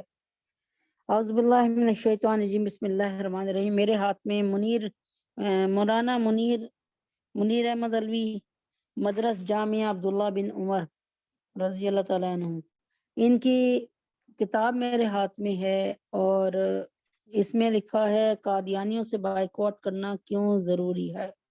قادیانیوں کے سوشل بائیکاٹ کے وجوب پر قرآن و سنت سے دلائل اور مختلف مکاتب فکر کے جید علماء اکرام و مفتیان اکرام کی تمام قسم کی رائے آپ کے سامنے رکھتی ہوں، اور پھر آپ کا دل کیا کہتا ہے اس پر آپ فوکس کریں کہ ہم قادیانیوں کے ساتھ ہمارا جو ہے وہ نہیں ہونا چاہیے، جوڑ نہیں ہونا چاہیے، ٹھیک ہے۔ اعوذ باللہ من الشیطان الرجیم، بسم اللہ الرحمن الرحیم۔ کی محمد سے وفا تو نے تو ہم تیرے ہیں، کی محمد سے وفا تو نے تو ہم تیرے ہیں، یہ جہاں چیز ہے کیا لوح و قلم تیرے ہیں۔ بدن انسانی کا جو حصہ اس درجہ سڑ گل جائے کہ اس کی وجہ سے تمام بدن کو نقصان کا خطرہ لاحق ہو اور جان خطرے میں ہو، تو اس کو ناسور کو، اس کینسر کو جسم سے پیوستہ رکھنا، اس کو ملائے رکھنا جسم سے دانش مندی، عقل مندی نہیں بلکہ اسے کاٹ دینا ہی عین مصلیحت اور حکمت ہے۔ تمام عقلا، عقل والے، حکما اور اتباع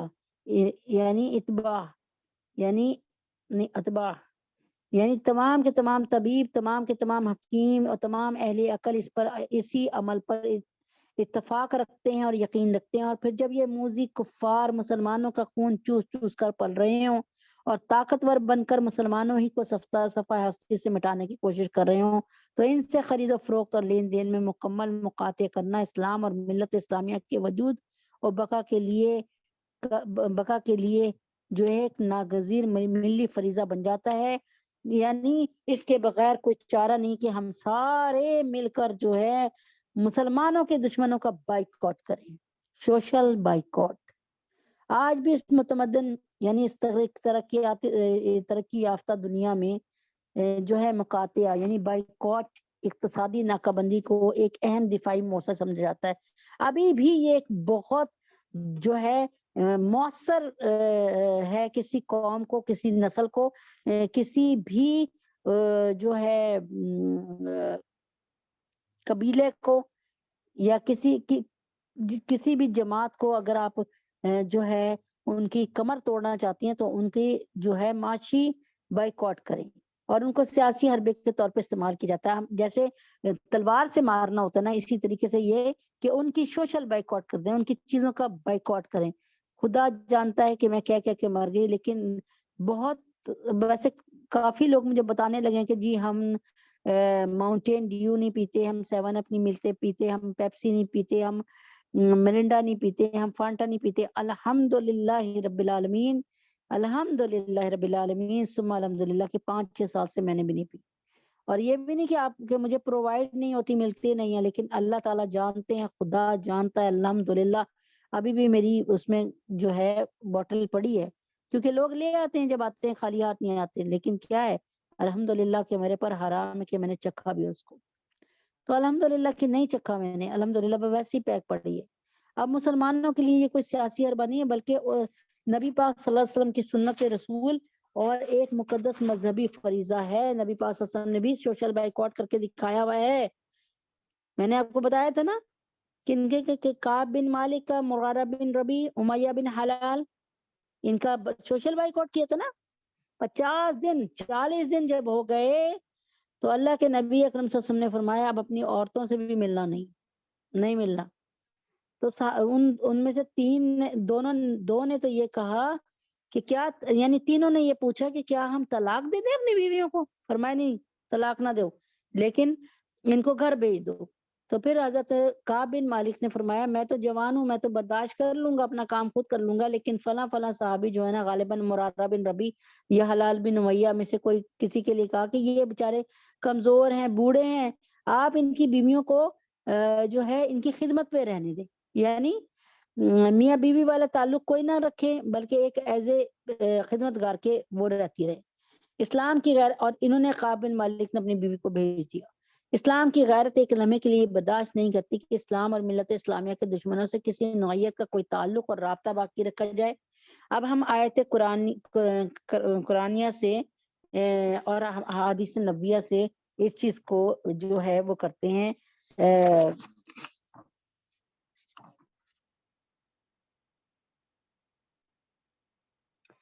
یہ میں نے اس کو تھوڑا سا ریپیٹ کیا ہے، تھوڑے آیت قرآنی سے بتاتی ہوں، تھوڑا سا ریپیٹ کر رہی ہوں تاکہ یہ سبق اس دن صحیح طریقے سے نہیں ہو پایا تھا. وَإِذَا سَمِعْتُمْ آیات اللہ یکفر بها ویستہزأ بها فلا تقعدوا معهم. اور جب سنو کہ تم کے اللہ کی، اور جب سنو تم کہ اللہ کی آیتوں کا انکار کیا جا رہا ہے، ان کا مذاق اڑایا جا رہا ہے، تو ان کے ساتھ نشست اور برخاست رکھ کر دو. اگر تم دیکھو نا کہ یہ یہودی، یہ نصارہ، یہ کوئی آپ کے مذہب کا مذاق اڑا رہا ہے تو اس کے ساتھ مت بیٹھو. وَإِذَا رَأَيْتَ الَّذِينَ يَخُوضُونَ فِي آيَاتِنَا فَأَعْرِضْ عَنْهُمْ. اور جب تم دیکھو کہ ان لوگوں کو کہ جھگڑتے ہیں ہماری آیتوں میں تو ان سے کنارہ کر لو. ٹھیک ہے، تو یہ آیتیں کیا بتا رہی ہیں؟ یہ آیت اس امر پر دلالت کرتی ہے، دلیل ہے کہ ہم مسلمانوں پر ضروری ہے کہ سارے کافروں سے ان کے کفر و شرک اور اللہ تعالیٰ پر ناجائز باتیں کہنے کی روک کروائیں، تو ان کے ساتھ نشست و برخاست ترک کر دیں. یا ایھا الذین آمنوا لا تتخذوا اليہود والنصارى اولیاء. اے ایمان والا تم یہود و نصارہ کو دوستی نہ بناؤ، اپنا دوستی نہ رکھو، ان کے ساتھ بالکل دوستی نہ رکھو. ٹھیک ہے. اللہ تعالیٰ فرماتے ہیں انا بری من کل مسلم یقیم بین اظہر المشرکین. اللہ تعالیٰ فرماتے ہیں کہ آپ جناب صلی اللہ علیہ وسلم نے کی حدیث مبارکہ ہے کہ یعنی آپ صلی اللہ علیہ وسلم نے اظہار برات فرمایا، یعنی دستبرداری، میل جول ختم، یعنی کوئی سروکار نہیں رکھنا. کس سے؟ ہر اس مسلمان سے جو محارف کافروں میں سکونت پذیر ہو. یعنی جو یہودیوں سے ملے. یہودی کیا کر رہے ہیں؟ بیت المقدس میں مسلمانوں کو کس بری طریقے سے مار رہے ہیں, اور یہودی ہمیشہ سے مسلمانوں کے دشمن ہیں اور ہمیشہ دشمن رہیں گے. تو اگر کوئی یہودیوں سے ملے, نصارہ, عراق میں جنگ دیکھ لیں, افغانستان میں دیکھ لیں کہ کس طریقے سے نصارہ نے, اور ابھی بھی ہمارے لیے بھی کوئی اچھا جو ہے وہ کام نہیں کر رہے کہ ہم ان کی تعریف کریں. اللہ اکبر کبیرہ. پاکستان میں بھی انہوں نے بہت اپنا کنٹریبیوشن رکھا ہوا ہے. اللہ تبارک تعالیٰ پاکستان کے دشمنوں کو جہنم واصل فرمائے, مسلمانوں کے دشمنوں کو جہنم واصل فرمائے. آمین. صحیح بخاری کی ایک حدیث میں قبیلہ اسکل اور ارینا کے 8-9 اشخاص کا ذکر ہے جو مرتد ہو گئے تھے. ان کے گرفتار ہونے کے بعد آپ جناب صلی اللہ علیہ وسلم نے حکم دیا کہ ان کے ہاتھ پاؤں کاٹ دیے جائیں اور ان کی آنکھوں میں گرم کر کے لوہے کی کیلیں پھیر دی جائیں اور ان کو مدینہ طیبہ کے. اب دیکھ لیں یہ نبی پاک صلی اللہ علیہ وسلم نے فرمایا کروایا ہے کہ آپ لوگ کہتے ہیں نہیں جی نہیں, ہمارے پاس کوئی ایسی دلیل نہیں. سن لیں. اچھا, اور پھر ان کو کیا کرو, ان کو مدینہ طیبہ کے کالے کالے پتھروں پر ڈال دیے جائیں. چنانچہ ایسے کیا گیا. یہ لوگ پانی مانگتے تھے لیکن پانی نہیں دیا جاتا تھا. صحیح بخاری کی روایت کے الفاظ ہیں کہ حتی ان احدہم یقدم بفیہ الارض, وہ پیاس کے مارے زمین چاٹتے تھے مگر انہیں پانی دینے کی اجازت نہ تھی. ٹھیک ہے. امام نووی رحمہ اللہ کے ذیل میں لکھتے ہیں, حدیث کے ذیل میں لکھتے ہیں کہ ان محارب المرتدہ تدہ لا حرمت لہو فی سقل مائی ولا غیرہ. اس سے معلوم ہوا کہ محارم مرتد کا پانی وغیرہ پلانے میں کوئی احترام نہیں. کوئی یہ نہیں ہے کہ اللہ نے حکم دیا کہ اس کو پانی پلاؤ, نہیں. فرمایا وَيَدَّلُ علیہ ان من لیس معه ماء الا للطہارۃ لیس لہ. یہاں پہ فرمایا چنانچہ جس شخص کے پاس صرف وضو کے لیے پانی ہو تو اس کو اجازت نہیں ہے کہ پانی مرتد کو پلا کر تیمم کر لے. نہیں, ایسا نہیں ہے. این یسقیہ المرتدی یتیمم بل یستعملہ ولو مات المرتد. اچھا, اللہ تعالیٰ فرماتے ہیں کہ اس سے یہ معلوم ہوا کہ محاری مرتد کا پانی وغیرہ پلانے میں کوئی احترام نہیں. چنانچہ جس شخص کے پاس صرف وضو کے لیے پانی ہو تو اس کو اجازت نہیں ہے کہ پانی مرتد کو پلا کر تیمم کر لے, یعنی مرتد کی تو پیاس بجھا دے اور خود تیمم کر لے, بلکہ اس کے لیے حکم ہے کہ پانی مرتد کو نہ پلائے اگرچہ وہ پیاس سے مری کیوں نہ جائے. غزوہ تبوک میں 3 کبار صحابہ, کبیرہ یعنی بڑے صحابہ, کبار صحابہ کعب بن مالک رضی اللہ تعالیٰ عنہ, حلال بن امیہ رضی اللہ تعالیٰ عنہ اور واقفی بدری اور مرارہ بن ربی بدری عمری رضی اللہ تعالیٰ عنہ کو غزوہ میں شریک نہ ہونے کی وجہ سے سخت سزا دی گئی. یہاں پہ قرآن شریف میں 3 کا ذکر دیا ہے تو میں تینوں کا ہی بتا رہی ہوں. آسمانی فیصلہ ہوا کہ ان تینوں سے تعلقات ختم کر لیے جائیں, ان سے مکمل مقاطعہ کی جائے, تمام لوگ ان سے علیحدہ ہو جائیں, ان کے لیے کھانا بھی نہ پکائیں. یہ حضرات روتے روتے نڈھال ہو گئے اور حق تعالیٰ کی وسیع زمین ان پر تنگ ہو گئی. وہی قرآنی کے الفاظ ملاحظہ ہوں, ثلاثة الذين خلفوا حتى إذا ضاقت عليهم الأرض بما رحبت وضاقت عليهم أنفسهم وظنوا ألا ملجأ من الله إلا إليه. سورہ توبہ کی آیت نمبر 118. اور تینوں پر بھی توجہ فرمائی تینوں بتا دی میں نے. کعب بن مالک ہو گئے, حلال بن امیہ ہو گئے اور مرارہ بن ربی. ٹھیک ہے, یہ تینوں, اور ان تینوں کے لیے قرآن کے الفاظ ہیں اور یہ قرآن کی آیت ہے, اور تینوں پر بھی توجہ فرمائی جن کا معاملہ ملتوی چھوڑ دیا گیا تھا. ابھی نبی پاک صلی اللہ علیہ وسلم نے ان کا کوئی معاملہ نہیں کیا تھا. نبی پاک صلی اللہ علیہ وسلم نے پوچھا بھائی تم کیوں نہیں گئے غزوہ تبوک میں؟ انہوں نے کہا یا رسول اللہ صلی اللہ علیہ وسلم ہم نے صرف سستی دکھائی, بس کاہلی, اور کوئی گناہ نہیں ہے ہمارا. ہم سوچ رہے تھے ابھی نبی پاک صلی اللہ علیہ وسلم صرف یہاں تک گئے ہوں گے, ہم کل تیز رفتار, کیونکہ اللہ تعالیٰ نے گھوڑے بھی زیادہ دیے ہوئے تھے, کھانے پینے کو بھی زیادہ دیا ہوا تھا, یعنی بڑی اس وقت فارغ البالی تھی مسلمان. اس وقت مہاجر مسلمان بھی بڑے امیر ہو گئے تھے. ٹھیک ہے نا, بس ہم نے سوچا کہ ابھی تو نبی پاک صلی اللہ علیہ وسلم سب کے ساتھ جا رہے ہیں، آہستہ آہستہ جا رہے ہوں گے، ہم 2 دن میں جا کے ان کو پکڑ لیں گے، لے لیں گے، مطلب مل جائیں گے. اور تینوں پر بھی، لیکن وہ لڑے بغیر واپس آ گئے نا. اور تینوں بھی یعنی اللہ تعالیٰ نے کفار پر مسلمانوں کا روب طاری کیا اور وہ بھاگ گئے کفار. اور تینوں پر بھی توجہ فرمائی جن کا معاملہ، یعنی قرآن مجید کا ترجمہ، اور تینوں پر بھی توجہ فرمائی جن کا معاملہ ملتوی چھوڑ دیا گیا تھا، یہاں تک کہ زمین ان پر باوجود اپنی فراخی کے تنگ ہو گئی اور وہ خود اپنی جانوں سے تنگ آ گئے. انہوں نے سمجھ لیا اللہ سے کہیں پناہ نہیں مل سکتی، ہم اللہ سے بچ نہیں سکتے بجز اس کی طرف، یعنی بس اللہ تعالی سے لپٹ جائیں ہمیں وہ پناہ مل جائے گی، ورنہ ہم دنیا میں کسی سے بھی جا کے لپٹیں گے ہمیں پناہ نہیں ملے گی. پورے 50 دن تک، یہ پہلے 40 دن کا ہوا، آخر 10 دن اور بڑھا دیے، پھر پورے 50 دن یہ سلسلہ جاری رہا. آخر اللہ تعالیٰ نے ان کی یہ توبہ قبول فرمائی. اور کعب بن مالک کہتے ہیں میں تو رو کے میرا برا حال ہو گیا کہ اگر میں مر گیا تو کسی ایک نے میری نماز جنازہ نہیں پڑھانی، اور نہ نبی اکرم صلی اللہ علیہ وسلم نے. اور خدا نہ خواستہ اگر نبی اکرم صلی اللہ علیہ وسلم دنیا سے غیرت فرما گئے تو پھر پوری عمر کوئی مجھے سلام بھی کرنا پسند نہیں کرے گا. اور مسلمان جو ہیں وہ مجھے مطلب مسلمان جو ہیں میرے لیے یہ زمین تنگ ہو جائے گی. کوئی مجھے میری بیماری میں نہیں آئے گا، کوئی میری مطلب جیسے ہوتا ہے نا بچوں کی شادیاں وغیرہ بھی، یعنی ٹوٹل سوشل بائیکاٹ. قاضی ابو بکر بن العربی لکھتے ہیں کہ وفی دلیل علی ان للامام ان یعاقب المذنب بتحریم کلامہ علی الناس ادبا لہ وعلی تحریم اہلہ علیہ.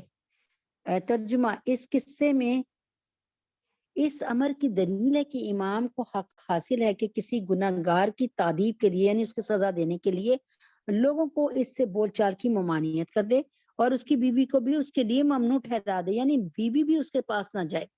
حافظ ابن حجر رحم اللہ فتح الباری میں لکھتے ہیں کہ وفی طریق السلام علی من اذنب وجواز ہجرہ اکثر میں ثلاثہ. اس سے ثابت ہوا کہ گناہ گار کو سلام نہ کیا جائے، اور یہ کہ اس سے قطع تعلق 3 روز سے زیادہ بھی جائز ہے، کیونکہ یہ 50 روز ہوا، پہلے 40 روز، پھر 10 روز اور بڑھا دیے، اور جب 10 روز اور بڑھائے تو کہا جی اپنی بیویوں کو بھی اپنے سے دور کر دو. ٹھیک ہے، تو صحابہ نے پوچھا، تینوں نے پوچھا کہ اچھا ہم طلاق دے کر گھر بھیج دیں؟ نہیں جی، طلاق نہ دو. بہرحال کعب بن مالک اور اس کے رفقا کا یہ واقعہ قرآن کریم کی سورہ توبہ میں مذکور ہے، اور اس کی تفصیل صحیح بخاری، صحیح مسلم، تمام صحاح ستہ میں موجود ہے. امام ابو داود نے اپنی کتاب سنن ابن داود میں کتاب السنہ کے عنوان کے تحت متعدد ابواب کیے، اور جس میں الحمدللہ رب العالمین. اب یہاں پر جس سے ہمیں پتہ چلتا ہے کہ مسلمانوں کا یعنی یہاں پہ کہ ہم مسلمانوں کا بھی بائیکاٹ کر سکتے ہیں جو اللہ تعالیٰ کے دین کو چھوڑے، اللہ تعالیٰ کی نافرمانی کرے، اور اس کے علاوہ ہم غیر مسلموں کا بھی بائیکاٹ کر سکتے ہیں. باطل پرستوں سے کنارہ کشی کرنے اور بغض رکھنے کا بیان. یہاں پہ یاد رکھیں کہ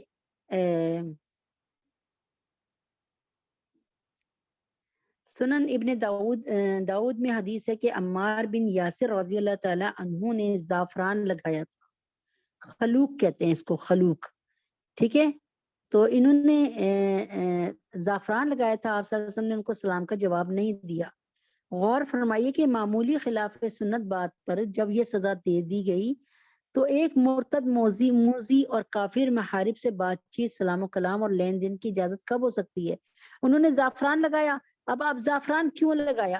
وہ زعفران لگانے سے اللہ کے نبی کو کیوں وہ ہوا؟ مطلب اچھا اب میں آپ کو بتاتی ہوں. یہاں پر اس پہ لکھا تو نہیں ہوا، لیکن اللہ تعالیٰ کا شکر ہے تھوڑا سا مطالعہ ہوتا ہے الحمدللہ رب العالمین. زعفران جو تھا نا، زعفران کا رنگ پیلا ہوتا ہے نا، پیلا پیلا سا، اورنج سا پیلا پیلا ہوتا ہے زیادہ تر. تو اس زمانے میں یہ رسم تھی کہ جب اس کا نا ذکر ہے قرآن مجید میں بھی، اس زمانے میں یہ ہوتا تھا کہ جب نصارہ یعنی عیسائیوں کے یہاں کوئی بچہ پیدا ہوتا تھا نا، تو اس کے ساتھ بپتسمہ کی رسم ہوتی تھی، یعنی اس کو جو ہے زرد رنگ کے پانی میں نا جو پیلا سا پانی ہوتا ہے زرد سا، اس میں نا اس کو پیدا ہوتے ساتھ ہی غوطہ دلاتے تھے، یعنی اس کو رنگ چڑھوا دیتے تھے اور کہتے تھے کہ اب یہ عیسائیت میں داخل ہو گیا، ٹھیک ہے نا. تو اس کے لیے اللہ تعالیٰ نے اس کے جواب میں صبغۃ اللہ، یعنی کہ اللہ کے رنگ، بھلا بتاؤ اللہ کے رنگ سے بہتر رنگ کوئی ہو سکتا ہے؟ یہ اللہ تعالیٰ نے پھر اس کے جواب میں یہ بتایا.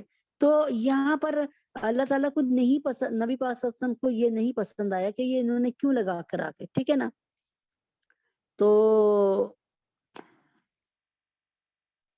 اچھا آگے کہ تقدیر کا انکار کرنے والے اس امت کے مجوسی ہیں، اگر بیمار ہوں تو عیادت نہ کرو اور اگر مر جائیں تو جنازے میں نہ جاؤ. یہاں پہ ابن عمر رضی اللہ عنہ سے روایت ہے کہ نبی پاک صلی اللہ علیہ وسلم نے فرمایا القدریت مجوس هذه الامہ، یعنی تقدیر کا انکار کرنے والے اس امت کے مجوسی ہیں، اگر بیمار ہو تو عیادت نہ کرو، وہیں ماتو اگر مر جائیں تو فلا تشہدوہم، تو پھر مر جائیں تو جنازے میں نہ جاؤ. ٹھیک ہے. ایک حدیث میں ہے لا تجالسو اہل القدری ولا تفاتیہوہم، منکرین تقدیر کے ساتھ نہ نشست اور برخاست رکھو اور نہ ان سے گفتگو کرو. جو کہے نا کہ تقدیر کچھ نہیں ہوتی، کوئی چیز یہ نہیں ہوتا، اچھی بری تقدیر کچھ نہیں ہوتی، تو یاد رکھیے کہ تقدیر سب کچھ ہوتی ہے. دو طرح کی تقدیریں ہیں، یہیں پہ یہ بات ختم کر کے کرتی ہوں. ایک ہے تقدیر مبرم اور ایک ہے تقدیر معلق. تقدیر معلق جو ہے وہ چینج ہوتی رہتی ہے. جیسے ایک مثال ہے کہ اللہ تعالیٰ نے کسی کی قسمت میں نا وہ نہیں رکھا، اناج نہیں رکھا، اب وہ برے دن ہے. اللہ تعالیٰ نے سوچا کہ اللہ تعالیٰ کے ہاں یہ تھا کہ بھئی اس کو اب کچھ نہیں ملے گا، لیکن جیسے کسی نے اس کو دعا دی اور دعاؤں سے بدلنے والی، نیک اعمال سے بدلنے والی تقدیر معلق ہے. اور تقدیر مبرم جو ہے اس کو بدلنے کے لیے بہت اعلیٰ درجے کی دعا چاہیے ہوتی ہے، بڑے اعلیٰ درجے کا، یعنی یہ آسانی سے چینج ہونے والی نہیں ہوتی. ٹھیک ہے. بہرحال منکرین تقدیر کے ساتھ نہ نشست اور برخاست رکھو اور نہ اس سے گفتگو کرو. تو آپ جناب صلی اللہ علیہ وسلم کی یہ ارشادات ہیں. عہد نبوت کے بعد عہد خلافت راشدہ میں بھی اس طرز عمل کا ثبوت ملتا ہے، اور صدیق اکبر رضی اللہ تعالیٰ عنہ کا اعلان جہاد کرنا بخاری اور مسلم میں موجود ہے. مسیلمہ کذاب، اسود انسی، طلحہ ازدی اور اس کے پیرووں کے ساتھ جو سلوک کیا گیا وہ بھی سب کو نظر آ رہا ہے. عہد فاروقی میں ایک شخص سبیق عراقی قرآن کریم کی آیات کے ایسے معنی بیان کرنے لگا جن میں ہوائے نفس کو دخل ہو، یعنی قرآن شریف کی ایسی تفسیر کرتا تھا جس میں دلی تقاضے بھی شامل کر دیتا تھا. ان سے مسلمانوں کے عقائد میں جو ہے شک کا رستہ کھلنے لگا. یہ شخص فوج میں تھا جب، یعنی قرآن شریف کی جو ہے نا تفسیر اپنے نفس کے حساب سے کرنے لگا، جو اس کو سمجھ آئی وہ کر دی. ٹھیک ہے. یہ شخص فوج میں تھا جب عراق سے مصر گیا اور حضرت عمر بن عاص رضی اللہ عنہ گورنر مصر کو اس کی اطلاع ہوئی تو انہوں نے اس کا موقف سنا، اس کی بات سنی، اور نہ دلائل، نہ اس کی بات سنی نہ اس کے دلائل، اس سے بحث و مباحثہ میں وقت ضائع کیے بغیر اس کا علاج بالجرید ضروری سمجھا. فوراً کھجور کی تازہ ترین شاخیں منگوائیں اور اپنے ہاتھ سے اس کے سر پہ بے تحاشا مارنے لگے، اتنا مارا کہ خون بہنے لگا.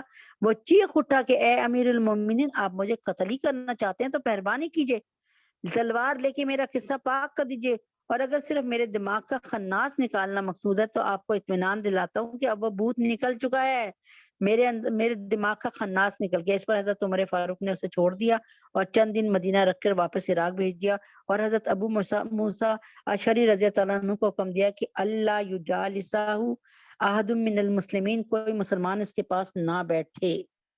ٹھیک ہے. اس مقاطع سے شخص پر عرصہ حیات تنگ ہو گیا کہ کوئی مسلمان اس سے بات ہی کرنا پسند نہیں کرتا. تو حضرت ابو موسیٰ اشعری رضی اللہ عنہ نے حضرت عمر فاروق رضی اللہ عنہ کے لکھا کہ اس کی حالت ٹھیک ہو گئی ہے. تب حضرت عمر فاروق رضی اللہ عنہ نے لوگوں کو اس کے پاس بیٹھنے کی اجازت دے دی. تو امید ہے کہ بات سمجھ گئے ہوں گے کہ مسلمانوں کے قادیانیوں سے اب میں آپ کو بتا رہی ہوں نا، قادیانیوں سے وہ کیا کہتے ہیں بائیکاٹ کرنا اور غیر مسلموں سے بائیکاٹ کرنا کیوں ضروری ہے. اس کی چھوٹی سی مثال گھر میں بھی ہے آپ کے، کہ اگر آپ کا کوئی بچہ آپ کے ساتھ بدتمیزی کرتا ہے تو ظاہر ہے بچے جوان ہو گئے، اب ہم ان کو مار نہیں سکتے، تو ہم کیا کرتے ہیں، ہم اس کی بدتمیزی جو ہوئی ہوتی ہے نا، اس کو سبق دینے کے لیے، اس کو صحیح کرنے کے لیے اس کو اس سے بولنا چھوڑ دیتے ہیں، بول چال بند کر دیتے ہیں۔ کئی دفعہ ایسا ہوتا ہے مائیں ایک مہینہ بچوں سے بات نہیں کرتی، اور بچوں کو احساس ہوتا ہے کہ ہم نے غلط کیا، اور پھر وہ ماں کے پاس آ کے معافی مانگتے ہیں اور آئندہ سے کہتے ہیں کہ ہم یہ حرکت نہیں کریں گے۔ اس لیے مقاطعہ اور بائیکاٹ بہت ضروری ہے۔ اگر آپ چاہتی ہیں کہ یہودیوں کو، نصارہ کو، جو مسلمانوں کے دشمن ہیں، قادیانیوں جو کہ مسلمانوں کے دشمن ہیں، ان کی کمر توڑ کے رکھ دی جائے، تو خدا را اٹھیں اور بائیکاٹ کا اعلان کریں کہ آج کے بعد ہم نے یہودیوں کی پیپسی کولا، مرینڈا اور فانٹا اور کیا کہتے ہیں پیپسی کولا، 7 اپ، کوکا کولا یہ نہیں پیئیں گے انشاءاللہ، نہ یہودی پروڈکٹس کو سرچ کر کے وہ بھی نہیں استعمال کریں گے انشاءاللہ۔ اللہ کا شکر ہے الحمدللہ کہ اللہ تعالیٰ کا لاکھ لاکھ شکر ہے کہ نہ میرے گھر میں نیڈو آتا ہے نہ نیسلے، یعنی کوشش میری یہ ہوتی ہے اگر بچیاں کبھی اس کی منگوا لیں کافی وغیرہ، تو میں ان سے بہت میں کہتی ہوں بیٹا سرچ کرو کہ اس کی ریپلیسمنٹ میں کہاں سے آ رہی ہے۔ تھوڑا سا ہم بد مزہ بھی پی لیں گے تو کوئی بات نہیں، اتنا اچھا مزہ نہیں آتا تو کیا، لیکن بہرحال اپنی ذات سے تو الحمدللہ میرا بیکاٹ ہے۔ اللہ ہمارے بچوں کو اور ہماری نئی نسل کو اور ہماری موجودہ نسل کو ہدایت عطا فرمائے۔ اللہم صلی علی محمد وعلی آل محمد کما صلیت علی ابراہیم وعلی آل ابراہیم انک حمید مجید۔ اللہم بارک علی محمد وعلی آل محمد کما بارکت علی ابراہیم وعلی آل ابراہیم انک حمید مجید۔ ربنا آتنا فی الدنیا حسنۃ وفی الآخرۃ حسنۃ وقنا عذاب النار۔ ربنا ظلمنا انفسنا وان لم تغفر لنا وترحمنا لنکونن من الخاسرین۔ رب اغفر وارحم وانت خیر الراحمین۔ رب اغفر وارحم وانت خیر الراحمین۔ اللہم انت السلام ومنک السلام تبارکت یا ذا الجلال والاکرام۔ اللہم اعنی علی ذکرک و شکرک و حسن عبادتک۔ رب اغفر وارحم وانت خیر الراحمین۔ یا اللہ اپنے حبیب پاک صلی اللہ علیہ وسلم کے طفیل میں یا اللہ جو بیمار ہیں ان کو صحت کاملہ عاجلہ مستمرہ عطا فرما دیجئے۔ یا اللہ تجھے تیرے نبی کا واسطہ جو بے اولاد ہیں ان کو نیک نرینہ اولاد عطا فرما دیجئے۔ یا اللہ تجھے تیرے نبی اکرم صلی اللہ علیہ وسلم کا واسطہ تمام امت محمدیہ صلی اللہ علیہ وسلم میں جو بے اولاد ہیں، عائشہ، سونیا، رقیہ باجی، اور اللہ پاک اپنے حبیب پاک صلی اللہ علیہ وسلم کے طفیل میں ہمارے رشتہ داروں میں سے بھی جو بے اولاد ہیں، اللہ اپنے حبیب پاک صلی اللہ علیہ وسلم کے طفیل میں ان کو نیک نرینہ اولاد عطا فرما دیجئے۔ یا اللہ ان کے لیے بہترین اولاد کا بندوبست فرما دیجئے۔ یا اللہ جو بے روزگار ہیں ان کو وسیع روزی عطا فرما دے، یا اللہ کریم روزی عطا فرما دے۔ یا اللہ جو بے گھر ہیں، بے در ہیں، ان کو اپنا گھر اور اپنا در عطا فرما دیجئے، برکت والا گھر عطا فرما دیجئے۔ یا اللہ جو بیمار ہیں، یا اللہ جو بیمار ہیں ان کو صحت کاملہ عاجلہ مستمرہ عطا فرما دیجئے۔ یا اللہ اپنے حبیب پاک صلی اللہ علیہ وسلم کے طفیل میں اللہم اذہب الباس رب الناس واشف انت شافی لا شفاء الا شفاؤک شفاء لا یغادر سقما۔ اے اللہ اپنے حبیب پاک صلی اللہ علیہ وسلم کے طفیل میں تمام علماء اسلام، علماء دین، علماء پاکستان، علماء ہند، یا اللہ مولانا فضل الرحیم صاحب، اور اللہ پاک اپنے حبیب پاک صلی اللہ علیہ وسلم کے نبی پاک صلی اللہ علیہ وسلم کے طفیل، اللہ اپنے حبیب پاک صلی اللہ علیہ وسلم کے طفیل میں تمام علماء اسلام کی حفاظت فرمائیے، ان کو زندگی صحت تندرستی عطا فرمائی، تقی عثمانی صاحب کو، حضرت جی کو، پیر ذوالفقار نقشبندی صاحب کو، مفتی حسن صاحب کو، مفتی تقی عثمانی صاحب کو، ان کو سب کو صحت کاملہ عاجلہ مستمرہ عطا فرمائے۔ میرے تمام اساتذہ اکرام کو صحت کاملہ عاجلہ مستمرہ عطا فرما دیجیے۔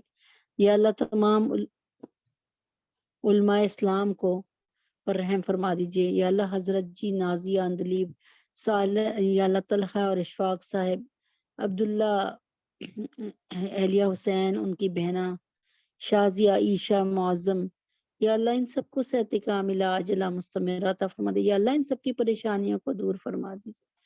یا اللہ پاک اپنے حبیب پاک صلی اللہ علیہ وسلم کے طفیل میں امت محمدیہ صلی اللہ علیہ وسلم کی ساری بیٹیوں کے لیے، جتنی عورتیں یہاں بیٹھی ہیں ان کی بچیوں کے لیے، یا اللہ تجھے تیرے نبی کا واسطہ، رسول پاک صلی اللہ علیہ وسلم کا واسطہ، بنات صفا کی مینجمنٹ میں جتنی عورتیں ہیں ان کی بچیوں کے لیے، یا اللہ ان جو بچیوں کی مینجمنٹ ہے ان کے لیے، یا اللہ حفصہ، فاطمہ، جویریہ، ام حبیبہ، سدرہ، سبانہ، حفصہ، سجاد، بینش، عفیفہ، مہنور، بنات سرور، فخر، عبد المتین، ان سب کی شادیاں بہترین اور اچھی جگہ پہ جلد فرما دے۔ یا اللہ دین کے دائی رشتے عطا فرما دے۔ یا اللہ برے لوگوں سے کبھی واسطہ نہ ڈالنا، اچھے لوگوں سے واسطہ ڈال دے۔ یا اللہ ہماری بچیوں کو بہار بنا کے لے کے جائیے اور بہار کی طرح ہمیشہ سدا بہار رکھیے۔ یا اللہ ہم سب کے گناہوں کو معاف فرمائیے، خطاؤں کو درگزر فرمائیے۔ یا اللہ طیب اردگان صاحب کی، قطر کے حکمران کی، اور ہمارے جو ہے آرمی چیف جو ہے عاصم منیر صاحب کی اللہ حفاظت فرمائیے، ان کی جان و مال، عزت و آبرو کی حفاظت فرمائیے۔ یا اللہ ان کو سدا اپنی پناہ خاص میں رکھیے۔ اللہ تجھے تیرے نبی کا واسطہ ان کے دشمنوں کو جو ہے جہنم واصل فرمائیے۔ یا اللہ پاکستان کو اسلام کا قلعہ بنائیے، پاکستان سے مہنگائی اور بے حیائی کو دور فرما دیجئے، پاکستان کے قرضے یا اللہ تجھے تیرے نبی کا واسطہ قرضے اتار دیجئے، پاکستان کو قرضوں سے نجات دلوائیے، پاکستان کو زنا سے، یا اللہ پاکستان کو شرابوں سے، یا اللہ پاک شرابیوں اور زانیوں سے نجات فرمائیے۔ یا اللہ پاکستان کلمے کے نام پر قائم ہوا، اس کو دائمی بقا عطا فرمائیے۔ اللہ تجھے تیرے نبی کا واسطہ اس میں کالا باغ ڈیم کا قیام فرمائیے۔ یا اللہ پاکستان کو، تمام مسلمانوں ملکوں کو، یا اللہ سیلاب سے، زلزلے سے، ہر آفات سے، ہر قسم کی بلیات سے بچائیے۔ ہم سب کے گناہوں کو معاف فرمائیے، ہم سب کی خطاؤں کو درگزر فرمائیے۔ مولا کریم اللہ تعالی ہم سب پہ رحم فرما دیجئے، کرم فرما دیجئے۔ یا اللہ جو پاکستان کی حالت ہے اس پہ رحم فرما دیجئے، کوئی نیک حکمران عطا فرما دیجئے۔ یا اللہ کوئی دین کا دائی حکمران عطا فرما دیجئے۔ یا اللہ ہمارے کرتوتوں کی طرف مت دیکھیے، یا اللہ ہم پر رحم فرمائیے۔ یا اللہ ہمارے اعمال کی طرف نہ دیکھیے، یا اللہ ہم پہ رحم فرمائیے، یا اللہ ہم پہ کرم فرمائیے۔ یا اللہ ہماری اولادوں کو نیک بنائیے، یا اللہ ہماری اولادوں کو محافظ ناموس سے رسالت بنائیے۔ یا اللہ ہماری اولادوں کو مومن 5 وقتہ نمازی بنائیے۔ یا اللہ ہماری اولادوں کو اللہ کے رسول کا اور والدین کا فرما بردار بنائیے۔ یا اللہ ہمارے بچوں کی تربیت حضرت عیسیٰ علیہ السلام، حضرت موسیٰ علیہ السلام، حضرت محمد صلی اللہ علیہ وسلم، حضرت یوسف علیہ السلام جیسی فرمائیے۔ یا اللہ ہماری تربیت، ہمارے بچوں کی تربیت، ہماری نسلوں کی تربیت فرمائیے۔ ہمارے نسلوں کو شیطان سے بچائیے، دجال سے بچائیے۔ ہم سب کے گناہوں کو معاف فرمائیے، ہم سب کی خطاؤں کو درگزر فرمائیے۔ یا اللہ کریم بچوں پہ رحم فرما دیجئے۔ یا اللہ کریم قیامت کی صبح تک آنے والی نسلوں پہ رحم فرما دیجئے۔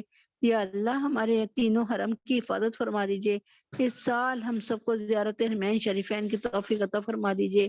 وصلی اللہ تعالی علی خیر خلقہ محمد وعلی آلہ وصحبہ اجمعین برحمتک یا ارحم الراحمین۔ سبحان ربک رب العزت عما یصفون وسلام علی المرسلین والحمد للہ رب العالمین۔